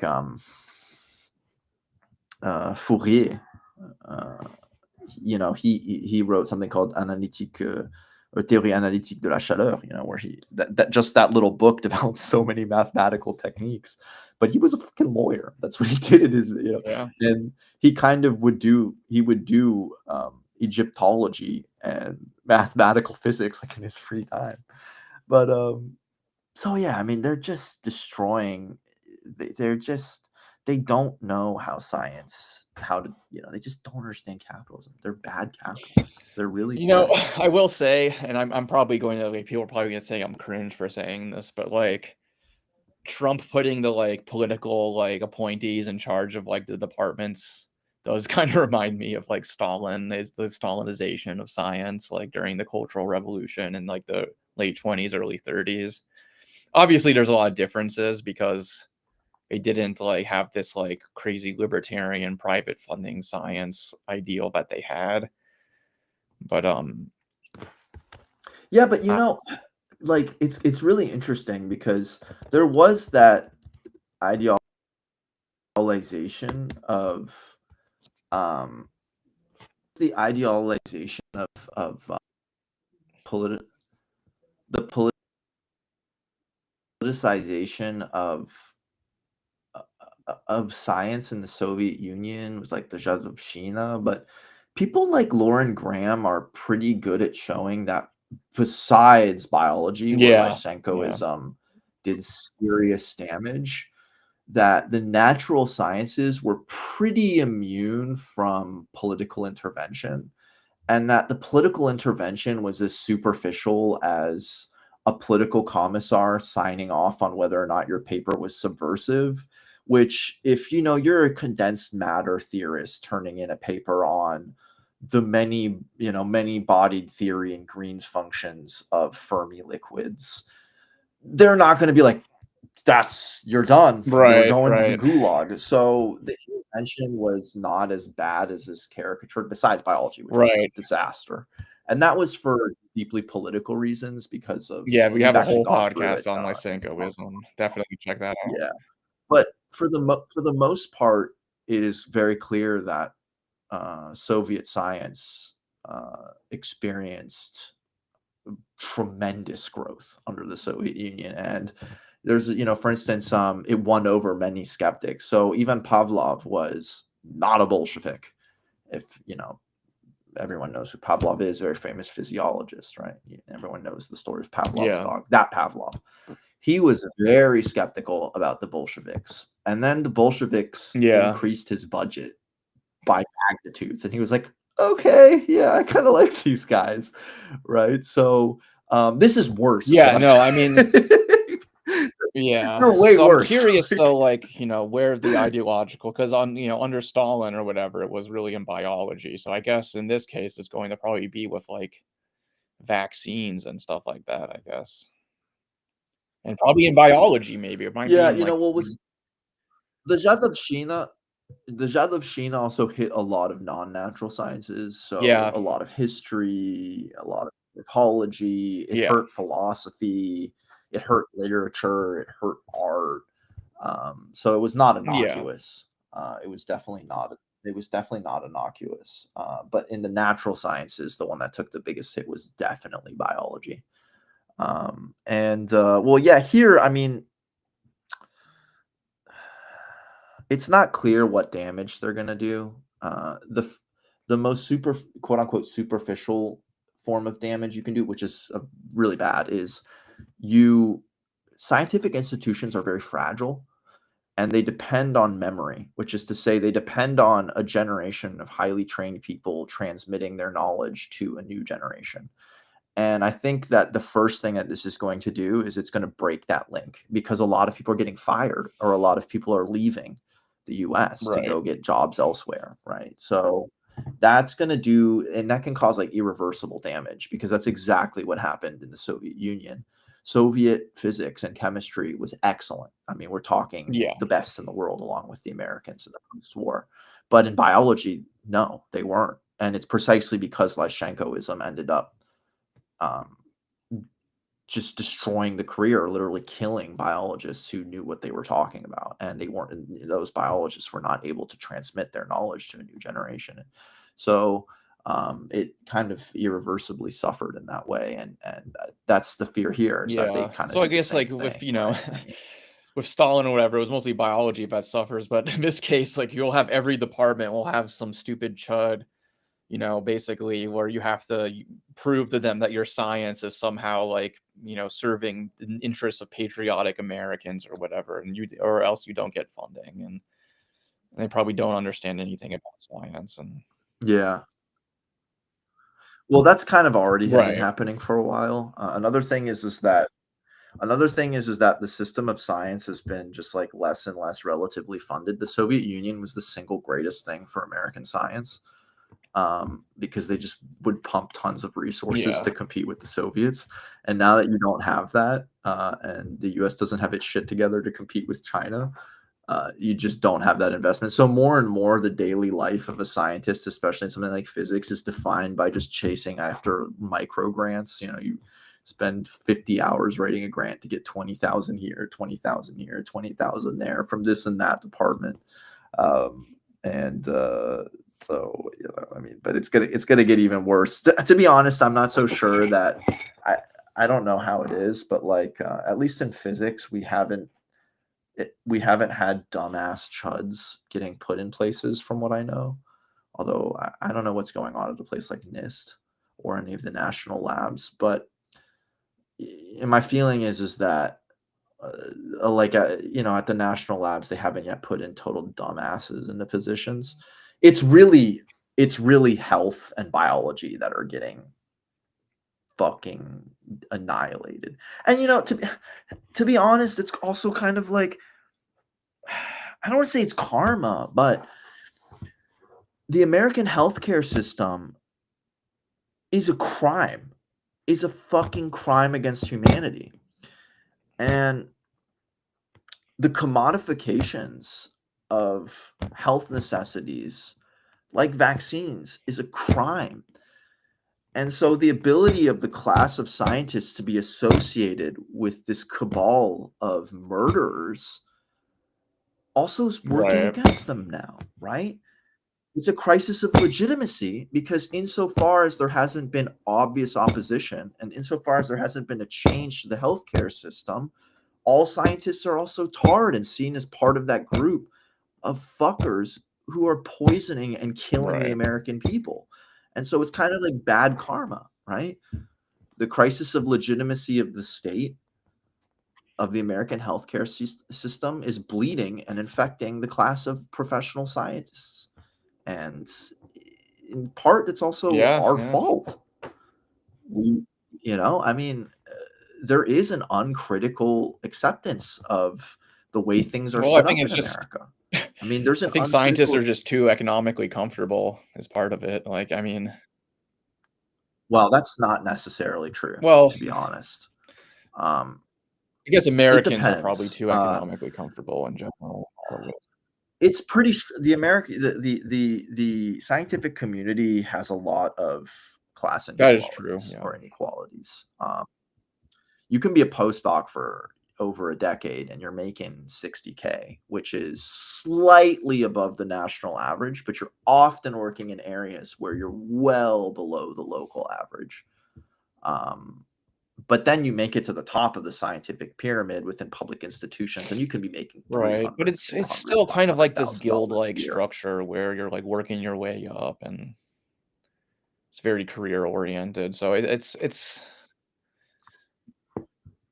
no, absolutely. I mean, there is kind of a guild apprentice structure. How you democratize it, I don't know, because there is an intrinsically expert aspect to doing science. I'm not saying, I mean, anyone can do science, but they have to have the opportunity and the training, right? And they have to make the commitment. They have to put in the work, right? So there is that aspect. But yeah, I mean, there's a bunch of reasons why. American, why there's some popular support for these measures against the scientific establishment. As you said, there's the culture war aspect. There's also just American anti-intellectualism and hatred of eggheads. There's also the fact that science has been tarnished by its proximity and domination by capital and by state. There's many things that go into it, and I think that one of the things that not the scientific aristocracy needs to engage in, but scientists, the massive scientists, needs to do is that they need to start organizing, and they need to start making the right political alliances, and they need to start pushing it even within capitalism for the right kinds of reforms. I mean, we need a system of public health. We need a system of socialized health. And if we can't accomplish that, then in many ways, the scientific community kind of deserves to be hated for allowing its knowledge to be put to use to maximize the capital of pieces of shit in the pharmaceutical industry, or who are putting their knowledge and expertise to use to build means of destruction to murder Palestinians and children in the world, right? And so it needs to start organizing for its science to be put to the right uses. I think that many scientists start off because they believe that science is the discovery of the secrets of nature, and that discovering the secrets of nature can allow us to, in some ways, improve human life, further human development, and further human flourishing. And of course, you come to realize that that's not really what it is socially. That's an ideal in your head, but wouldn't it be nice if you could try to realize as best as possible? It's almost like a contradiction between the use value of science and the exchange value of science. Yeah, exactly. And between, just between the normative image of science and its social reality. So, yeah, I mean, the massive scientists have to organize correctly. No, I think so. I think there are instances of scientists, organizing like that. I mean, you had the British, movement of communist scientists, for example. Yeah, people like Haldane, Bernal. That's a very good example. Yeah, that's a very good example. And they saw the key to becoming, allying with the workers' movement, right? They saw a lot of the key to the interests of science would be furthered by the interests of the progressive workers' movement, right? Of the communist or the socialist workers' movement. And I think that that's still true. The interests of best science are the interests of the communist workers' movement. And the other thing is we really, like, vaccines cannot be developed by private firms. This is social knowledge. It should be socialized knowledge that is developed by the state. There's no reason that we can't put in the finances to do so. We can't put in the social time and resources to do so. And of course, Americans distrust the state, but that doesn't mean we shouldn't. Many do, but that doesn't mean we shouldn't be pushing for that also as an immediate reform. Making it a commodity. I think given a choice between trusting the state and trusting big pharma, as they call it, I think trusting the state is probably more what people. I think people would, insofar as many Americans, in fact, the majority, want something like socialized healthcare. I think if they see it in similar terms, if they see development of vaccines in similar terms, they would be much more amenable to that than what exists. Especially because, as I said, it's larceny of publicly funded knowledge. It's appropriating publicly funded knowledge to private ends, which is like what? There's a similar kind of dynamic with AI, right? Which is that AI is trained on a corpus of data that's largely publicly available. But they get to train their models on publicly available data and then make it and then produce a private object or a commodity that you have to pay for, which is like, well, why? You guys develop this shit largely based on theories and stuff developed by publicly funded research, LLMs and whatnot, computers and shit like that. And then you guys train these models using publicly available data, and then you guys get to make get to privatize it and make a commodity out of it. It's like, why do you guys get to fuck you? Like, who do you guys think you are? It's unbelievable. Yeah. It's like, yeah. What just blows my mind though, how much like this Enclosure. government is willing to just entertain like absolutely just anti-science nonsense from people like RFK Jr. Like he believes in miasma theory. Yeah, yeah, which like I mean, even Ibn Sina like had a Yeah. proto-germ theory. So we're going before the 12th Which century. people don't know, miasma theory is this idea that like disease is spread through bad air. Which is just like, what? Because there's many fucking diseases that are not even spread through air. like you don't spread HIV through absolute air. nonsense. Like it's just ridiculous. Yeah, no, it's I really am not excited to see what happens if his ideas are fully put into practice. And I think, honestly, he might be so anti-science and so irrational that they'll put the brakes on his stuff because it's just going to go against the basic functioning of society at a certain point. I mean, epidemics and pandemics will, in the future, as first off, there are capitalist dynamics, which explains why it's gotten some degree, why something like COVID was produced, but also with what's it called? With climate change. One of the things climate change is going to do is it's going to break a lot of the immunological firewalls that are kind of built into ecologies. And so with the disruption of these ecologies, there's going to be more and more of an opportunity for pathogens to spread, right? And to not be checked. And so pandemics and epidemics, if we're not serious about public health, about vaccination, could get worse. And I think one of the things I think Americans have this kind of first world privilege where, because they haven't been exposed to something like polio, they don't know what a blessing vaccinations are. Because if you've been to the third world and you've seen polio, you cry for these people. It's horrible. I mean, of course, many live. They have love. They have loved ones. They're not just pitiful objects, but nonetheless, it hurts. It hurts to see. It hurts to see people like that, or measles, or small. My grandfather got typhus when he was a kid, and many people around him died in colonial Algeria. And people don't know what that's like in this country. They had a glimpse of it in a way. I don't want to say glimpse because COVID killed a million fucking people, but they had they saw it. They saw what life was like without a vaccine. And there's nothing but evidence that the introduction of the vaccine completely tapered off the infection rates. But they saw what it's like when you live in a world without vaccines. And imagine that, but human history, it's just going to get worse. Fucking human history, and even worse. I mean, the Spanish influenza killed like how many people did it kill? Let me see. I mean, of course, these estimates are always 50 million people.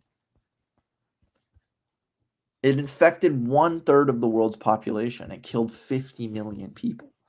I mean, do people understand what that is? That's double the amount of people killed in World War II for the Soviet Union. It's unbelievable. Yeah. It's unbelievable. I mean, it's so it's just these idiots being in charge and having miasma theories when we potentially have the looming threat of worse epidemics and pandemics. It's disturbing. It's just so unjust that we have such idiots running around parading themselves as leadership. It's an insult to humanity. It's an insult to all those who died because they couldn't get that care. Really, honestly. And this is another kind of, so U.S. aid's largely just a tool of U.S. imperialism, which, Kennedy was very clear on what it was about. It was about spreading goodwill for America because the Soviet Union was quite active in the third world. One of the, good things that U.S. aid did was finance a project called PEPFAR, which distributed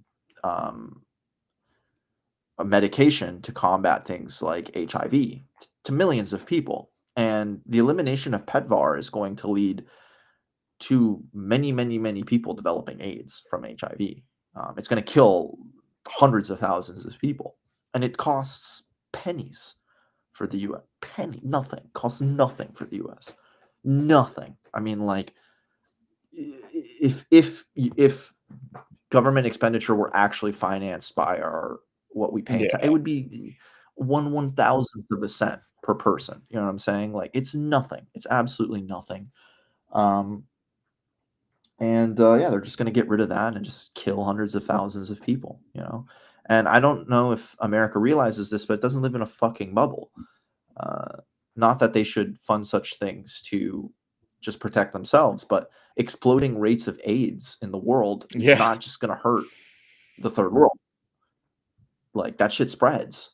You know what I'm saying? And not just because immigrants come in. No, because Americans are spoiled shits who get to travel anywhere in the world. Yeah, and also Americans are spoiled shits who get to travel everywhere in the world, and oftentimes without a visa. They don't know what it's like, you know, and they're gonna bring it back. Yeah, it's really bad. It's really fucking bad, and it's really infuriating seeing that moron with a worm for a brain. Just the head of health and like, what the fuck is? At least we have beef tallow Who for is our this steak guy? and shake fries. It's the most Make America superficial. healthy. It's just such an insult to any kind of rational thinking. Yeah. I mean, what I love is like, eating beef fat is going to make you healthy. No, it's not good for you either. It's just such a joke. It's just such a joke. It really is just a parody of American You can't eat fried foods and expect to get healthy. Health comes from like a coherent social policy and practice of social health, and we don't have that in the US because we have a bunch of pirates that are raiding people for basic health care. You know, it's an insult. It's infuriating. Rather than actually attacking the problem, they just, once again, just stupid culture war media bullshit about beef tallow and not having vegetable oil and all this trash. You know what I'm saying? It's a new insult to our intelligence every day. The Vietnamese have like the lowest rates of fucking obesity in the world. They have vegetable oil. That's not the fucking issue. For fuck's sake. Yeah, no, I mean, and we could do a whole episode about how angry I am about food in this country, and I think how important food politics is, because Americans are poisoned. They're poisoned, and it is such a big part of why they have horrible like life expectancy. And some demography's awful, just awful life expectancy, you know. Yeah, I love this whole thing about the American grocery store being a cornucopia. You walk through the grocery store and 90% of it is poison. 90% of it is poison. The other 10% of it is trash fucking eggplants that are this big that have no nutrients and fucking tomatoes with no taste. And it's like, I would much rather have 1/1000th of the choice if it was quality produce. I don't need 80 types of cornflakes or whatever the fuck, you know? Like, so yeah, no. Freedom of choice, as Milton Friedman said. Yeah, ultimate freedom is having 80 different cornflakes. Yeah, freedom of choice to choose one of 1 million kinds of poison that have been engineered to maximize the release of dopamine and get you addicted without you being told that that's what they're doing, right? Yeah. Well, I will say this, if we have anyone listening in who works in the sciences, who wants to come on and talk about these issues, you know, hit us up, you know. And yeah, please do. We want to definitely you know, work to bring scientists and you know, healthcare workers and people around those communities into our field and extend these discussions. Because I do think we really need to be politicizing.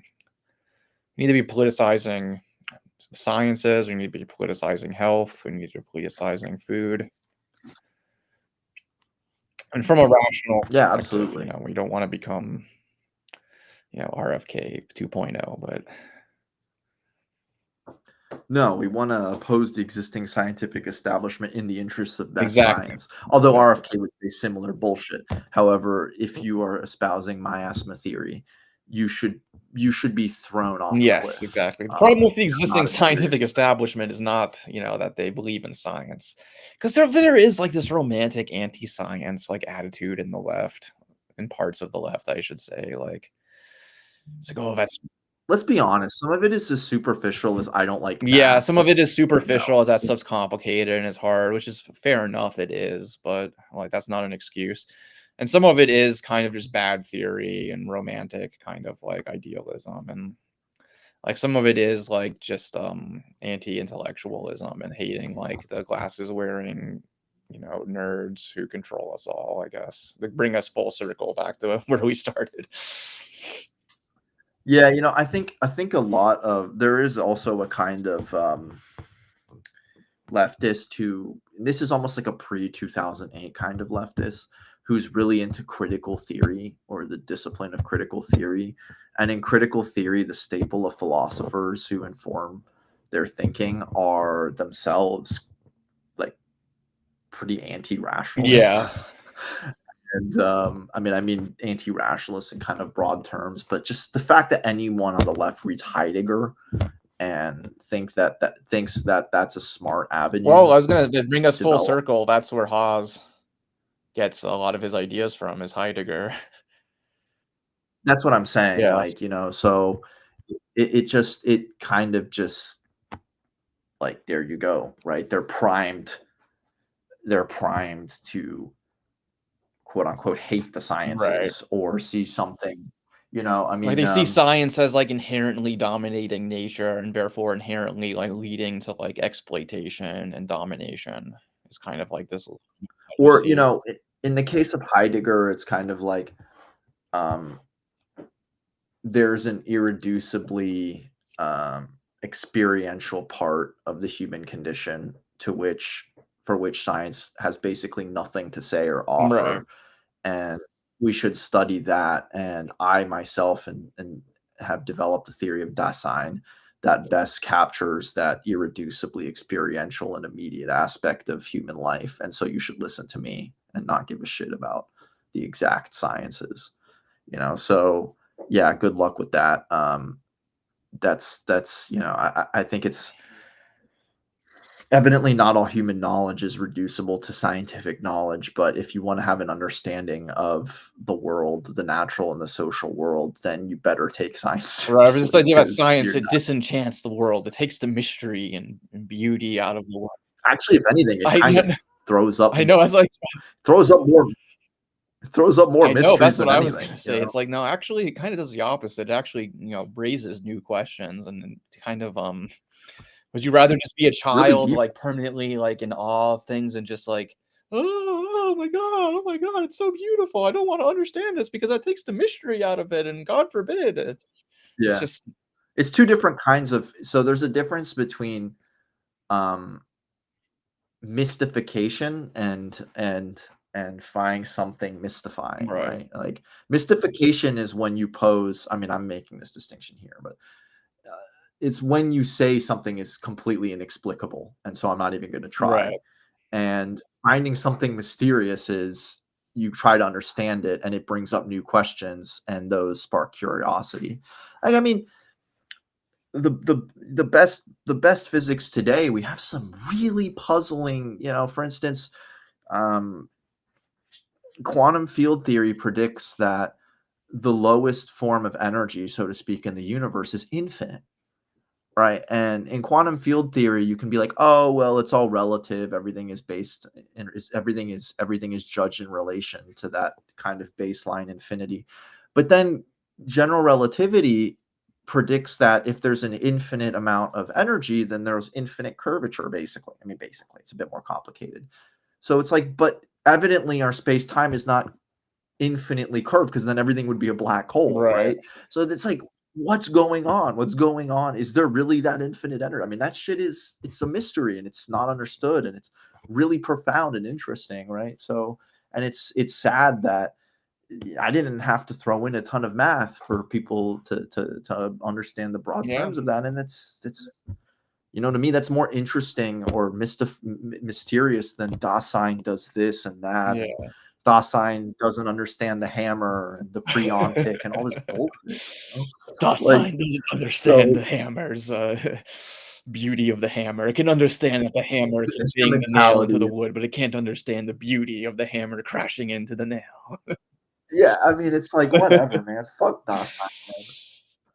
Dasein is just like a piggish German chauvinist. Yeah. So, yeah, I mean, it's something that you and I think have been especially frustrated with, is just, just there's scientism, so to speak. There's also anti-scientism, and fucking annoying. Yeah. I mean, it's really science is, we're discovering the wonders of nature. Okay, it's not about destroying the beauty of the world. Okay, like that's just. And there's there's as I said, there's quote unquote other forms of human knowledge, right? Yeah. I mean, art is another human creative activity, another way of understanding the world, right? And it's incommensurable with the scientific way of understanding the world in certain ways, right? And one does not eliminate the need for the other. You don't have to devalue one to value the other at all. And you find that science gives you certain ways of being curious and excited about the world, and art does the same thing in a different way. They can enrich each other. Exactly. And a truly rich human life is one in which you explore all the dimensions of human creative activity, and you understand the need for all of these different forms of human creative activity. But one thing I will say is that if you try to bring in bullshit, basically mystical philosophy into trying to comprehend human and social and natural reality, and you try to use that as a guide towards improving human life, you're going to end up in some bad places. If we have no canon to evaluate your claims and their efficacy, then I don't see why it should be taken seriously in a political struggle, right? Which is something I'm always very frustrated with when I deal with mystical philosophers. Yeah. People who read too much Kierkegaard or whatever. Well, I think that's a good place to wrap up for today. Yeah, it is. Yeah. So, before I log off, I do want to direct people to our merch. We got got some good swag on sale. We got shirt, hat, and mug for now. Once we sell enough, we're gonna have some new stuff on sale. But for now, this is what we've got on sale if you want to financially support us. And we also got the Patreon that you can sign up for. But if you want some cool cosmonaut merch, this is where you want to go. shop.worksprinting.coop/collection/cosmonaut. And yep, it's gonna be expanding, as I said. We're gonna be selling good stuff. We also have a Patreon, as I said, so please support us on there. Subscribe to our YouTube, please. That's an important thing as well. And yeah, I think that covers it for today. Anything else you wanted to add? No, I thank comrades for joining us. Were we on X? Because I saw no comments from X. No, we are on X though. I didn't double check. Yeah. Okay. It doesn't. What are our numbers for today? Hold on. Right now, 758 on X. Oh, thank you, everyone. I really appreciate you guys turning in. Yeah. I hope you found it interesting. Please share, this with your friends and family and coworkers. We're trying to grow the stream because we think it's an important form of media for today. Yeah, definitely. And we're going to try to up the production in the coming weeks. Better camera, better mic. Maybe we're going to get a theme song going. Yeah, we're working slowly but surely to up the production. And we're we kind of had a weird hiatus during summer, but we should be back up and running for a weekly. And then maybe hopefully down the line, once it gets a bit more popular, we'll do it more often. Yeah, definitely.